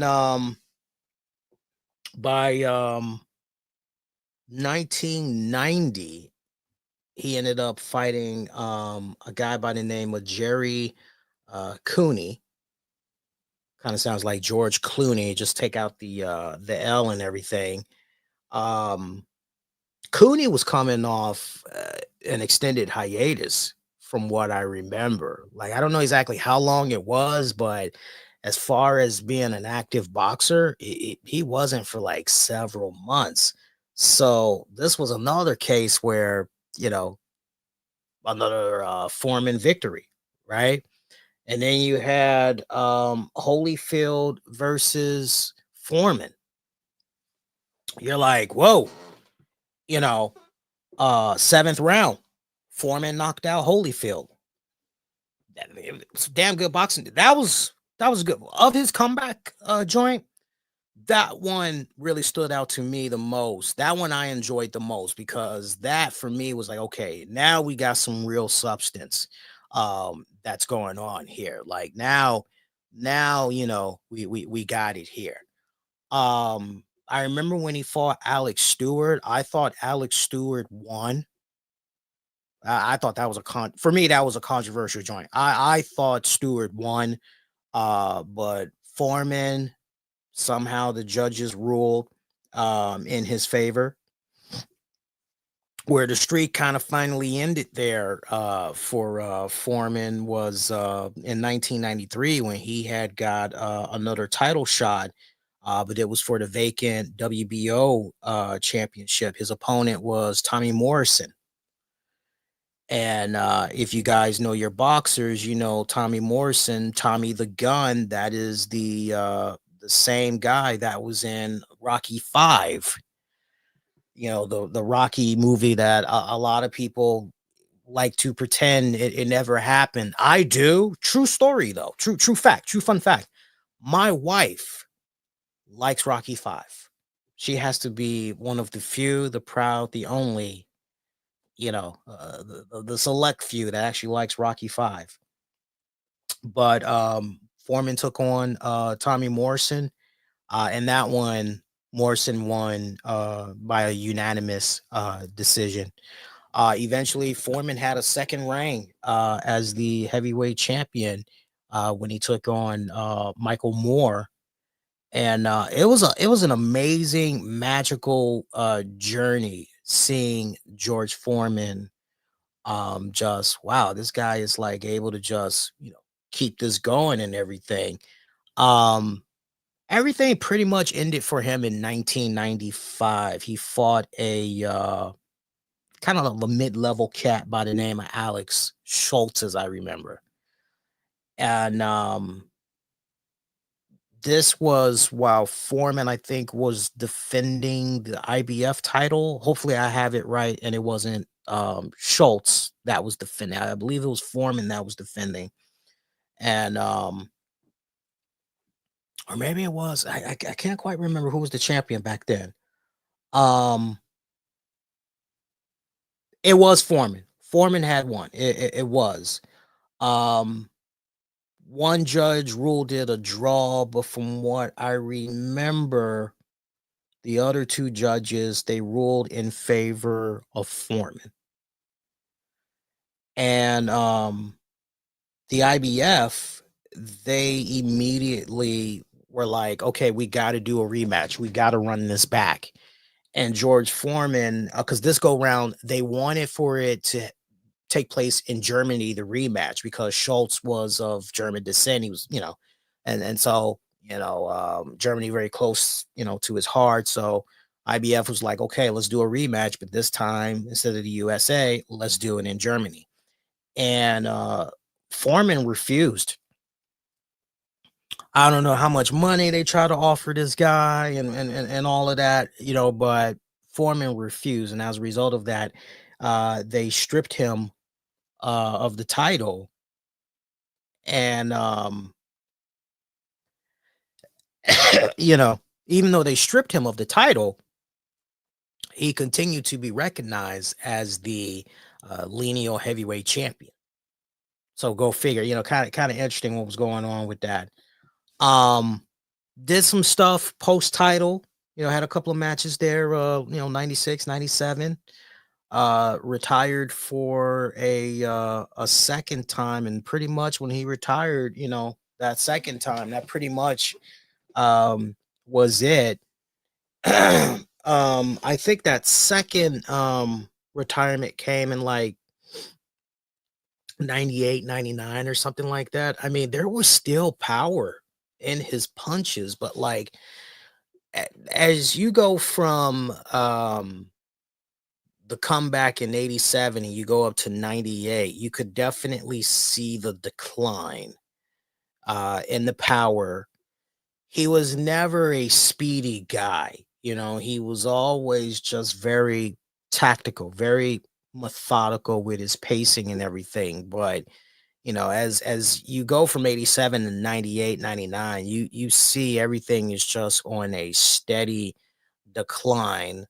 The power is still there, but not as impactful as it was in 87. Definitely nowhere near where the power was in the 70s. And God, we could be talking boxing all night, but like you get the gist. For those that are aspiring to be a boxer or whatever, like just look up some there's stuff online with Foreman. You can easily find it anywhere. If you really want to look for it, you can easily find it. But he did good. He did good. The whole thing, naming his kids George, and George, like I never quite understood.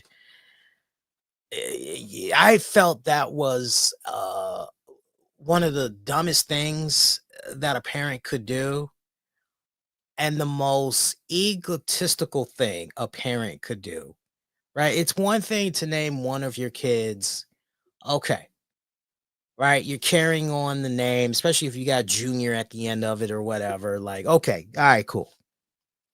But to name, like, how many kids did he have? Like, it's like, oh my God, we'd be like, if we didn't mention the Meineke commercials. I mean, he was the king of commercials back then. The main one that I remember was Meineke. Need your car tuned up. You need really good customer service. You want some really good, reasonable rates? You come to Meineke, and for the most part, when he would do the Meineke commercials, he would have on this red collared short sleeve shirt. Maybe it was like one of them crocodile shirts. I don't know.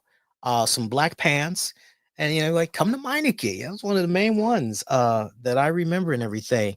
He was pretty damn good as a color commentator. I felt as well. I thought he offered some stuff, some insightful stuff. Eventually, became a minister, born again Christian and all that. Became a minister. So, definitely rest in power to George Foreman there. I would like to believe that if there is a utopia of an afterlife, that Muhammad Ali is definitely giving him the grand tour, and hell, who knows? Maybe they getting ready to lace it up as we speak, and getting ready to do another one. Boy, that'd be a sight to see. That would be a sight to see. So we got that.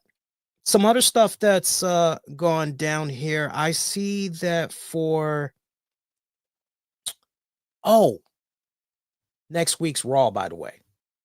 Here's the card for next week's Raw. I want to make sure you guys are aware of this. Next week's Raw is as follows. Where is that? Hang on here. Because I wrote the card down. Maybe it's on my phone here. I wrote the card down for next week's Raw.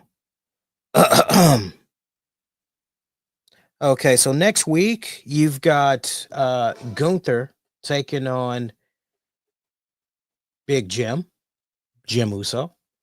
Cody Rhodes, John Cena facing off again. We've got Io Sky versus Rhea Ripley. Special guest referee Bianca Belair.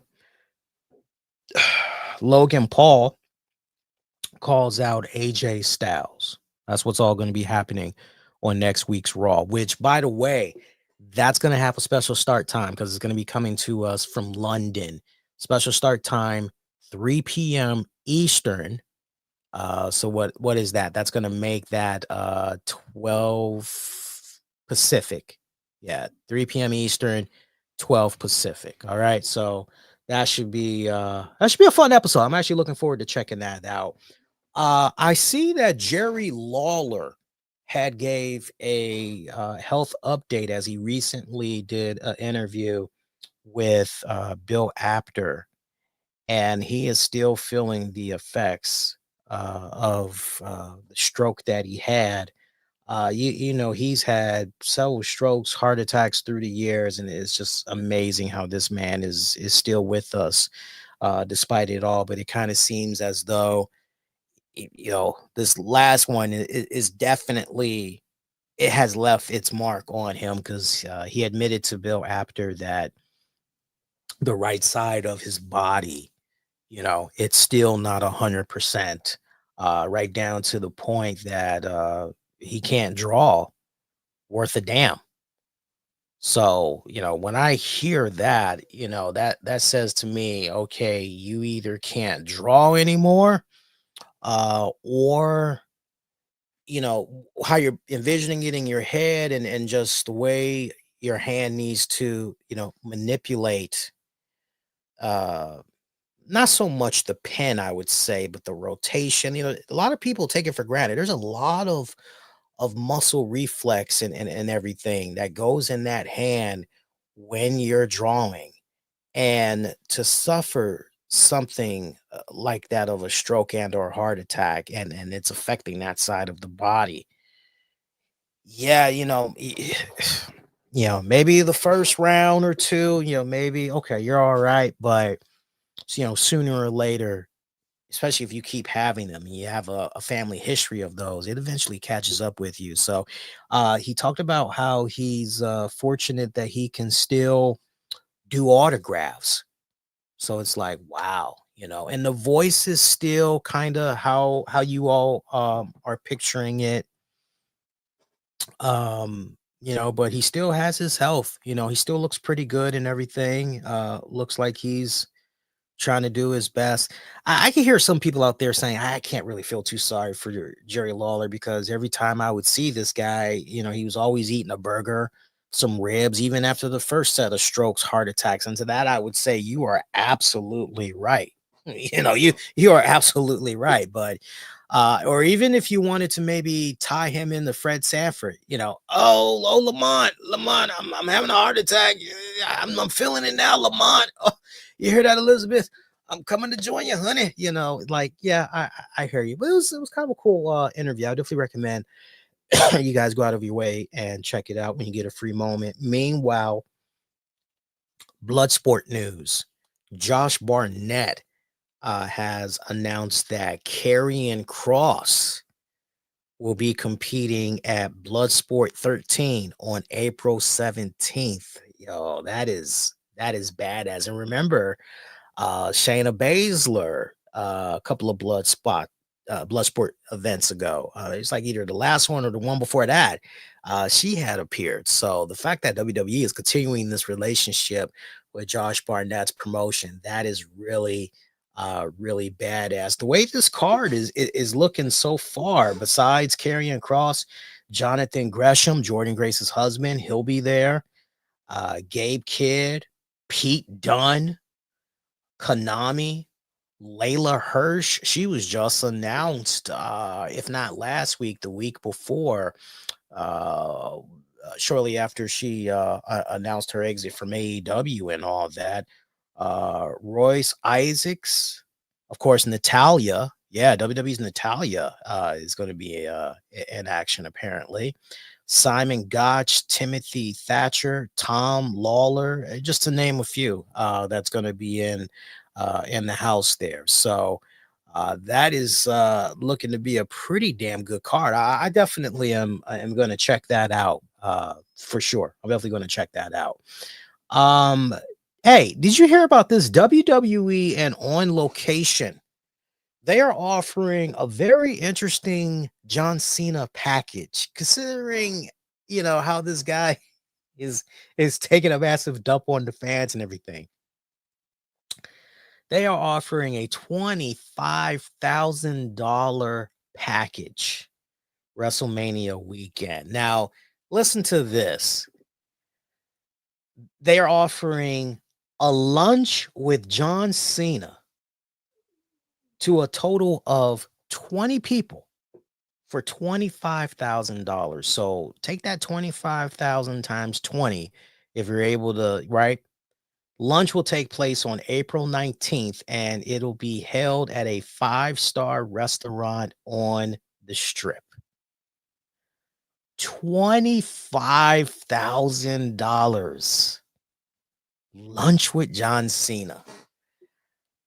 Yo, I don't really know how I feel about that, because if we're following this whole John Cena arc and everything, this is where I kind of got to give a guy like Chris Jericho a lot of love, because I remember one of the times that he was a bad guy in WWE, he was like, no, if I'm a bad guy, I'm not. No, we don't need to give fans the opportunity to buy new merch. No, whatever was there before I became this character, like, you can continue to sell that, but new merch going forward, no, we're not doing that. Me being in video games, and no, we're not doing that. I'm a bad guy. No. Appreciate that, right? Yeah, he's a bad, we heard some bad stuff about Jericho, but at least give credit where credit is due. Even he kind of, I'm gonna draw the line right here.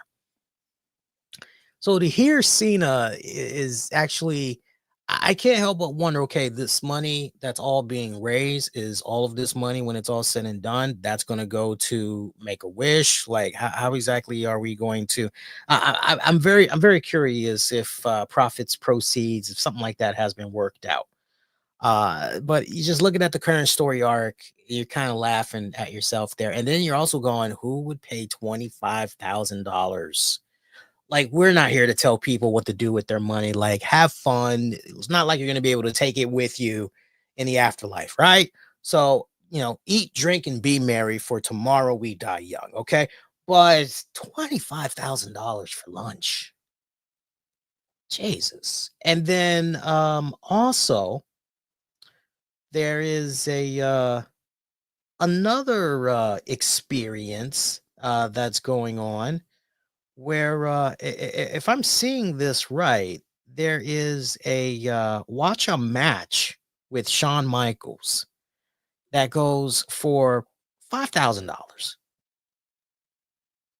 Watch a match with Shawn Michaels, $5,000. Now, see, when I hear that, I'm going, okay, do I have the fan in me? That's the paying fan in me. Do I have a choice in what match I want to watch? Because that's one of those, okay, what is this limited to? Like, how many people here? Like, is this limited to 10 people, 20 people? Like, what are we doing here? Right. Obviously, you're not going to be able to watch, like, because if I could have it my way, I'm going, okay, if I can watch any match with Shawn Michaels for $5,000 and assuming that these spots are limited and he's only going to be doing it from like 10 a.m. to 4 p.m. or whatever, I'm definitely going to get him on like one of those 1 hour joints so I can really pick his brain on all things wrestling, including while we're watching the match. And I want to get that breakdown from him on the psychology and all of that, right? I want to tap into that brain that's currently over at the Performance Center and watching over these NXT talents and everything. I definitely, for that amount of money, I better be able to get him for about an hour. Anything less than that is kind of like, I don't know about that, homie. Meanwhile, obviously, this is not going well. Hulk Hogan.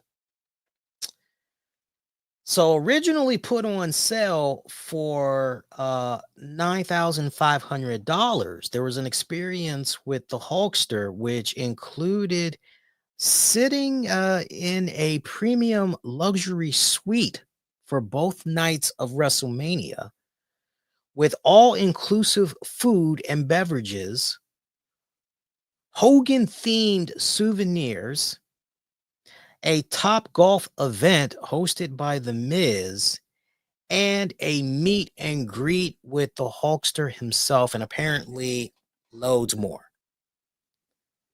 Well, I guess this wasn't selling that well, and go figure, because the new price, it's gone from basically almost $10,000 to $6,950. And I would imagine after taxes, you're probably going to be looking at about 7,000.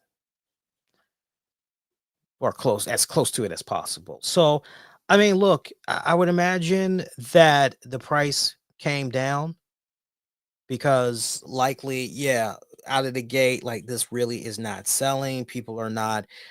And you think about some of the bad press that has happened within recent weeks. Scott Steiner in an interview calling Hulk Hogan a motherfucker, accusing the Hulkster of getting him tossed in jail. And then the story of Real American Beer and how kids were left crying as there was a meet and greet for Real American Beer, the launch of it in New York. And look, that was just one parent, by the way, that was just, oh, me and my kids. And, parents can do the silliest things, having their kids, say this, make sure you say this. Okay, you guys ready? I'm going to turn the camera on now. Okay, go ahead. It is very easy to, like, especially after the fact, like you're in your car and, your kids are in there. It's like, how about you bust out your phone camera as everything is transpiring? How about that? I just calls a lot of that stuff to be very questionable. But to hear that kids were crying at a Hogan meet and greet, yeah, you're no, you can miss me with that. That sounds like a load of bullshit in my book. But main point, seeing some of this bad press that has come about, I would imagine WWE and or On Location just was looking at some of the pricing, looking at how sluggish of a rate they were making sales, and said, okay, let's do a price drop here. Look, $6,950, 2 nights of WrestleMania. You get yourself a suite and all that, exclusive food, souvenirs, all that good stuff. Meet the Hulkster. Miz, the golfing event, Top Golf event. And look, I've heard nothing but fun things about Top Golf. Matter of fact, I'm pretty sure there's a Top Golf that's down the street from me. Because I asked the wife, I said, "Hey, have you been to a Top Golf?" And she's like, "Yeah, we did a little work function, a little meet together, hang out, party, and all that." Like, yeah, how is it? She's like, yeah, it's actually pretty cool. You'd like it. Like, okay.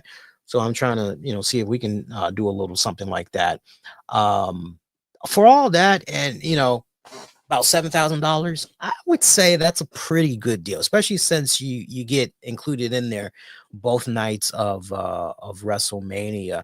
What will make it even more sweeter is if this also includes your airfare. Like, you ain't got to worry about your airfare because that's also part of the package. But you got to think about airfare here, right? Unless you live in the United States, then you're probably going to be like, I'll just drive on up there. What the hell? I'll just do that instead. Then depending on where you are, well, it may not matter where you are. If you decide, hey, I'm in the US, I'm just going to drive, even if it takes 11 hours or whatever, I'll just drive to save on money, right? So then you just have to worry about gas, right? Which shouldn't be too bad, depending on the type of ride you push in. Hopefully it's a gas friendly joint, right? But if you're on the East Coast, then that's like a very short trip that you got to take and everything. So, but thinking about if you're going to be flying in, that's where that 7,000 could maybe jump up to that 7,000 could maybe almost jump to 8,000 just for traveling. So it's kind of one of those deals. And then also you haven't factored in hotel, because it looks like for part of this hotel is not included in this package. So now you got to think about, one of my girls is crying her little butt off for some reason. I don't know what that's about.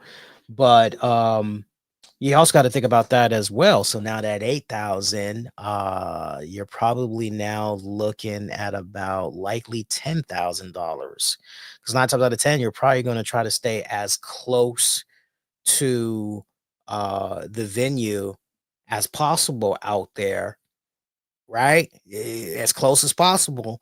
So, and I said East Coast, by the way. I forget that WrestleMania this year is in Las Vegas. Forgive me for that. So, yes, if you're on the West Coast, then you don't have to travel that far. But if you're on the East Coast, right? But then again, if you're flying in, that's where things kind of get a little. So, yeah, I don't know about that. I don't know. I'm thinking about it now. Like, the deal itself is good if you're in the area. Then I think that's a good deal, right? But then if you're not already in the area, and then you gotta pay for the traveling, and then you're gonna pay for the room and board, and all that shit. That really goes up extremely quick, man. All right, let me make my rounds here on social media, and let me see what is going on here, what you guys are talking about. I'm not seeing anything good. We're caught up there. Let me just make like my last call and see what's going on as far as headlines go. Make sure we aren't missing anything. And as I got that going, a couple of fun little tidbits I can share with you guys. So we were talking about the Apple Watch earlier. I didn't forget about that. Some of you guys may probably be asking yourselves, Lee, what did you think of the John Moxley spiked bat to the back thing that went down on Dynamite last week? And I've seen different people that have had some really great takes on the whole situation. I definitely was very curious what Jim Cornette had to say. And right on cue, I knew he was going to take a massive dump on it, as expected, and rightfully so. I listened to what Stevie Richards had to say, but where my mindset was at the time that I saw the spot in question, I didn't even watch the episode. I ended up seeing it on social media. And then I was talking about it with the wifey afterwards because even she somehow came across it on her respective social media feeds, and she's not following any social media accounts. All right. And so she ended up seeing it, and we were just like really just baffled. And I thought the person that summed it up perfectly, like every single point, and I'm not just saying this to be saying this, but where my mindset was when I initially saw it, I felt, you know what, of all the takes that's out there, Al Snow, he nailed it perfectly. Literally, that was anybody that has not heard Al Snow's take, go out of your way and listen to what he had to say. Um, but me, my thoughts. Al Snow took the words right out of my mouth. Every single valid point that he made, exactly what I was thinking. Look, there is a audience for everybody. There is. There is an audience for everybody. You've heard me here on this show year after year after year say the more wrestling that's out there, the better, because it's nice to have options. We didn't have these options back in the 90s, the 80s, the 70s. We didn't have especially when all the territories got, taken up by McMahon. Pretty much it was just one game in town, and that's pretty much it. Because whatever other little territories was running around wasn't like they had a TV deal back then.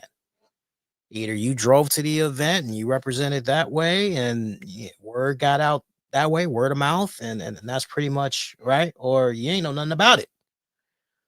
So we've come a long way to where we are now in 2025 and beyond, where we have so much variety in our wrestling.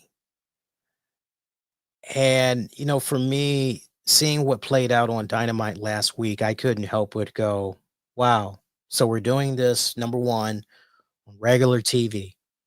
We're not even doing this for a pay-per-view where it should really, really count. And then number two, wow, this isn't even the main event. This isn't even the main event. This isn't even like the second to last match. Like, what? And then number three, wow. So, and this made a couple of people go, get out of here with that rhetoric. I'm the third thing I'm looking at. I'm saying, wow, you really aren't thinking about Warner Brothers Discovery. You really are not thinking about the executives, are you? Because they could be coming down pretty hard on you after seeing this stunt. They could really start making your lives very difficult and start giving you a mandate on what you can and can't do on live television. And then the business side of me, because I know a thing or two about making money, I know a thing or two about television production, because in the classes that I've been taking, I've had to sit down, not only create treatments for a television show, a film, right, a documentary or a movie, but I've also had to sit down and talk about, okay, here's the budget for this production, here's what we're looking at, and as far as potentially what type of advertisers we could attract, what type of sponsors that maybe we could get that could possibly go for it. So I'm looking at things from a business perspective, and I've got the common sense to know that not just from a television executive standpoint, but also from a advertiser standpoint, sponsors, advertisers. Come on now. Let's not forget about that one GCW guy. And I love the fact that all the other people that I respect, that they were quick to bring that up. They're very quick to bring that up. How, the GCW spot on AEW a couple of years back. Domino's side by side, picture in picture. Domino's got wind of that. They said, "Oh hell no, we're not doing that again. I'll do you one better than that." So we banned what was it, Jay Briscoe, from ever appearing on AEW programming because some exec hurt still over, and the guy has 10 times over and restitution, become a better individual, all that. Like we ban him. Even when the guy died, he was kind of, it took him a minute to go, well, I guess we'll recognize his passing.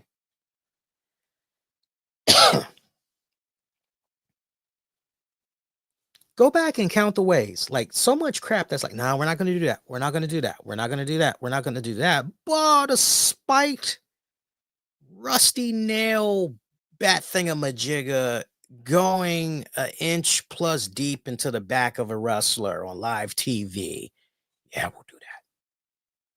And not only but look. Not only do you not do that, but then afterwards, you don't have the common sense to go, you know what? We can stop the match right here, actually. We can let this be a continuing situation here, just so we can get this controversial segment over with, match stoppage. Like we can just keep, right? Like they don't even do that. You do the Benny Hill run in. Everybody is just, and the guy that has this put deep in his back somehow ends up winning the damn match.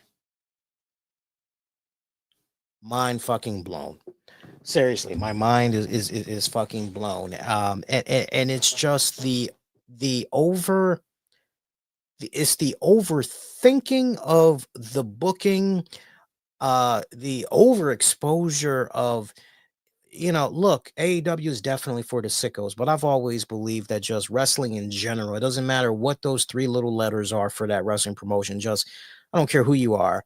Like, there's a smart way to go about, telling your stories, engaging your fans, and it's getting to a point where Tony Khan and AEW, if they are not careful, the best way I can summarize AEW, Tony Khan, and how they approach things is from this standpoint. And I've never heard anybody use this analogy.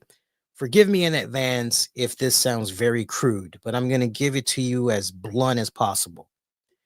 It's like picking up a girl at a bar, and rather than go through the small talk, find out what you all have in common, beliefs, whatever, and then maybe start going out on a couple of series of dates. You just walk up to her and you just blow your load on her face, and then it's kind of like, okay, well, that might be good for you, to get all that out your system, but what are you going to do for a follow-up? That is AEW and Tony Khan in a nutshell. And they continue to do this. And eventually we get to a point where the fans, and there was no better proof than what we saw of the fans in attendance for that match in question. Go back and look at the footage. You had some fans that were in shock and awe, that looked kind of appalled, disgusted. They couldn't believe what they were seeing. And these were AEW fans. I still remember the one old man with the AEW shirt, hard camera, front row. He was at least in the first two, maybe three rows. The look on his face. You had people that were legit laughing at this spot. In AEW, it's getting to that point there where it's kind of becoming desensitized, if you will. We're kind of getting to that point with a lot of the stuff that we're seeing, And the other thing that you definitely need to think about as well is, what is your audience? Who is your audience, right? And what I mean by that is, Are we talking blue collar people that's watching? Are we talking white collar? What is the age demographics? What is the education level? How many of these people that are watching are adults? And of those adults, how many of those that are adults are married? Of those that are married, how many of them have children? Of those that are married and have children, or they're just partnered and they have children, what are the age ranges of those children? All of these things you have to be thinking about. You have to know your audience. And look, if you're going to continue to just play to one particular audience, knowing that as a result of playing to just that one particular set of audience, you're alienating, you know, these other demos as a result, and you're okay with that, then you can't in the same breath complain when this is down, attendance is down, viewership is down, the rating is down. What are we doing wrong? Like I don't understand what's going on here. We should be growing more. Like, why can't we grow? You can't be under that same breath when you're just going to go, the hell with, we're gonna do our thing. That's all we're gonna do. We're gonna do our thing. And I've said it on this show off and on over the years. And that is the fact that, and it pains me to say this, but as a wrestling fan that goes back as far as the early 1980s, to still see that there is a segment of folks that look down upon the wrestling industry. Shit like what AEW Tony Khan had pulled last week, that is a prime example of, it's just an idiotic, barbaric sport. Those people, they do all kinds of stupid things to each other. They're not thinking, they don't have any type of common sense whatsoever. And their fans are no different. They're fans that watch that trash. They didn't even graduate high school. They dropped out. They're getting girls pregnant, while they're still in junior high, and a lot of them, they're doing incest, like all kinds of foul. And look, I'm not telling you something that most fans don't already know, because a lot of veteran wrestling fans have been hearing this type of rhetoric that's been said about them for decades. I still remember the time when Sports Illustrated, ESPN, you name it, like wrestling would not get the coverage any time of the day. Bleacher Report. I still remember the period where wrestling was frowned upon. Yeah, it's widely been accepted now, but you still have, trust me, you still have a lot of folks that still frown upon that. And as long as this type of rhetoric continues there, it doesn't help the cause by any stretch. I want for AEW to succeed. It is very important for AEW to succeed, because for far too long, this whole, well, there's only one game in town. And now with the inclusion of the digital age, the digital media age, where we can check out various promotions, push of a button on the web, or thanks to an app, or whatever, things, our perspectives is opened up 10 times more. If we're tired of WWE, it's like we got options. I want for AEW to be around for many, many years to come, and continue to thrive. But this stuff keeps continuing. Let me tell you something. You're going to have more and more advertisers. You're going to have more and more networks go, well, this is what we're afraid of. We don't want stuff like this. And my prediction, if AEW Tony Khan continues on the path that they're going right now, somebody is going to be seriously injured to the point that, oh shit, we're watching somebody like practically die before our eyes as they're being taken to the hospital. Like you got to put a hard stop somewhere where you go, no, we're not going to do that.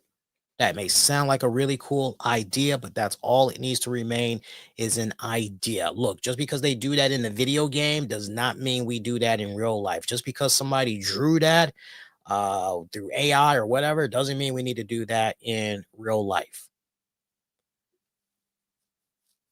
That's my thought process on that whole thing. But yeah, I definitely was greatly disappointed when I saw all that stuff go down there. Shout out to Chris Bay. I see that there was the FCW benefit show in his honor and everything. Looked like that went off very well. Nice to see the man walking on his own 2 feet again. Other than that, that's about it.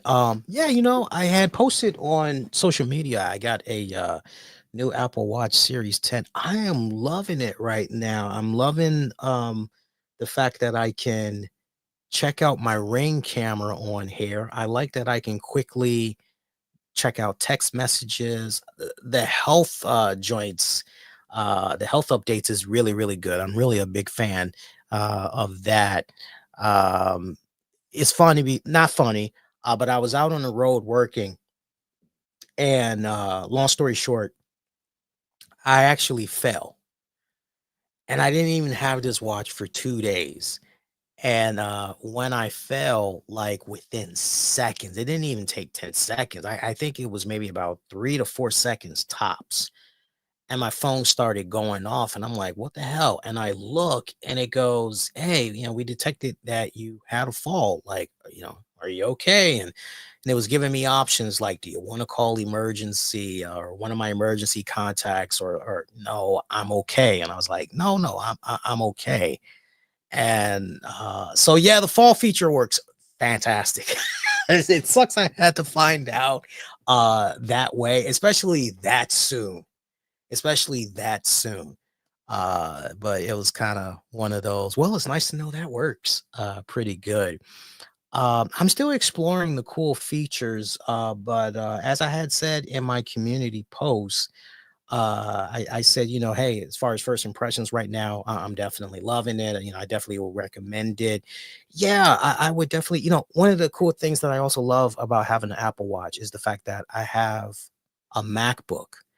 And so I no longer need my password because I've enabled it so that, as long as I have my watch near me, like I can just, and my MacBook will automatically unlock. Like I don't even see the screen where there would normally be login credentials. I don't even see that. It just comes on. I freaking love that. It is amazing. You can also sync this up. I don't think enough people know this. You can also pair this with your AirPods as well and listen to your music and all that. It's fantastic. Navigating is great too. Once you maybe on your phone or your tablet, maybe you're looking up Google Maps and you're trying to get to a particular place. I love how it does this pulsing vibration and sounds to let you know, okay, this turn is getting ready to come up. So it literally prepares you like 5 seconds before that turn actually happens. It's really, really great. I love it. I definitely recommend it. Some really cool features that it has.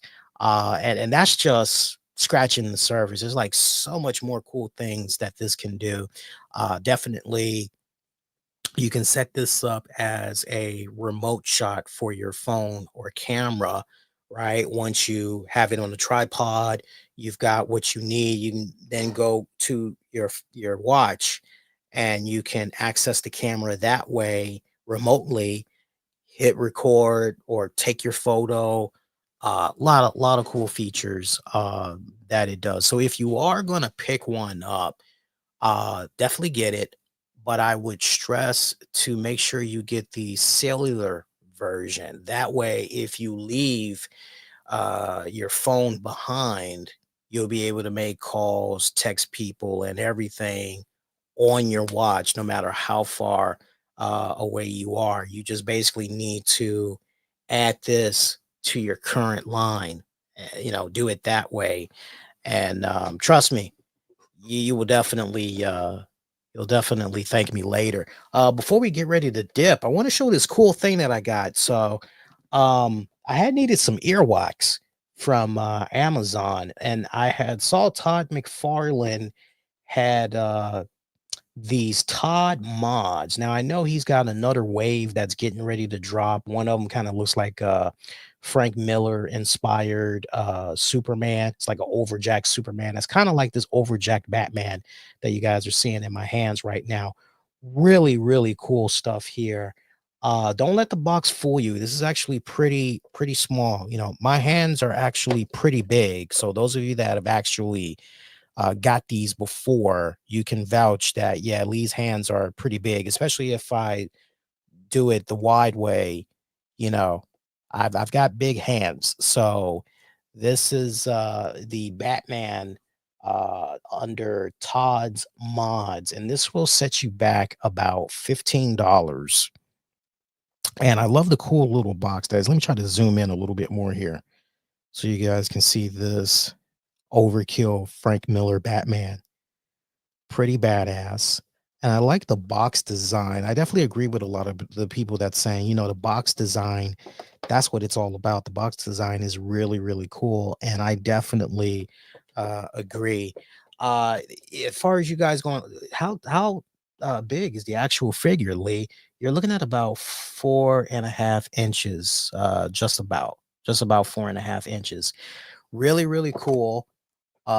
These are basically what I would call like desk figurines. That's the best way I can sum it up. So they've got that running around. There's a Swamp Thing version. They've got a Bane that's running around. There's a shark. I don't know the name of the shark. They've got Killer Croc. They got a Superman that's getting ready to drop.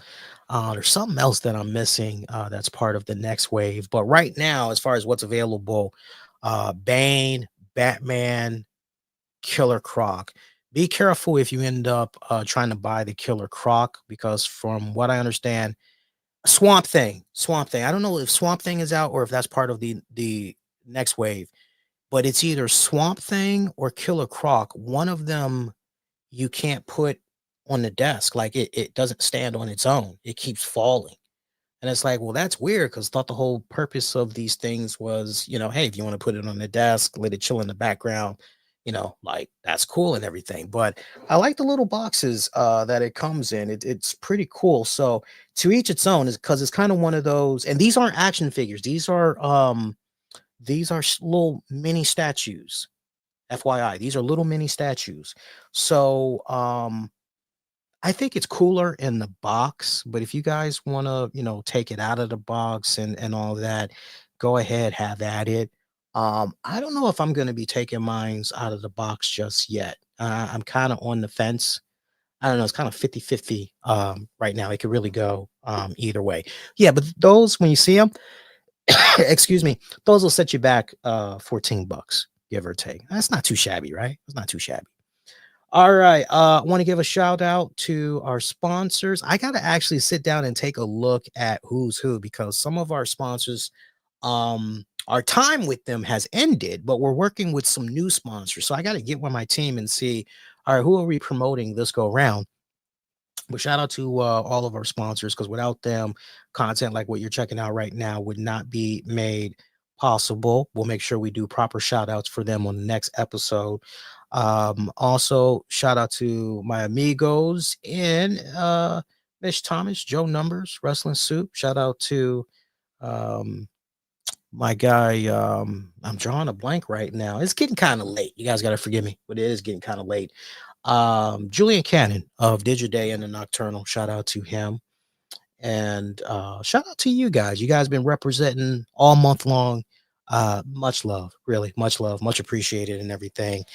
And make sure you stay connected to the YouTube channel. Show that a lot of love. I've been uploading loads and loads more content. Really appreciate the feedback that's been coming in for the Domino's stuffed crust pizza. I recently reviewed it, and I had some unflattering things to say about it. And it's nice seeing in the comments like a lot of you guys have been having the same experience as well. We're definitely going to do a bonus show for you guys. I know I said that last week. Sadly, it didn't end up happening because just some stuff was going on. But everything's on the chill note this week. I'm thinking as far as that bonus show goes, we'll probably do something. We'll probably do something maybe Wednesday afternoon or maybe Thursday afternoon, because I've yet to talk about Evolve. I definitely want to show NXT some love as well. Some TNA as well. Definitely want to talk some TNA as well. So look out for that bonus show. We'll do that once I've hammered out exactly the day and time. Just stay connected on social media. You guys will definitely know about it. But in the meantime, I'm wishing all of y'all to be safe. Most importantly, be kind to one another. I will see you guys next go round. Adios, y'all, and take care.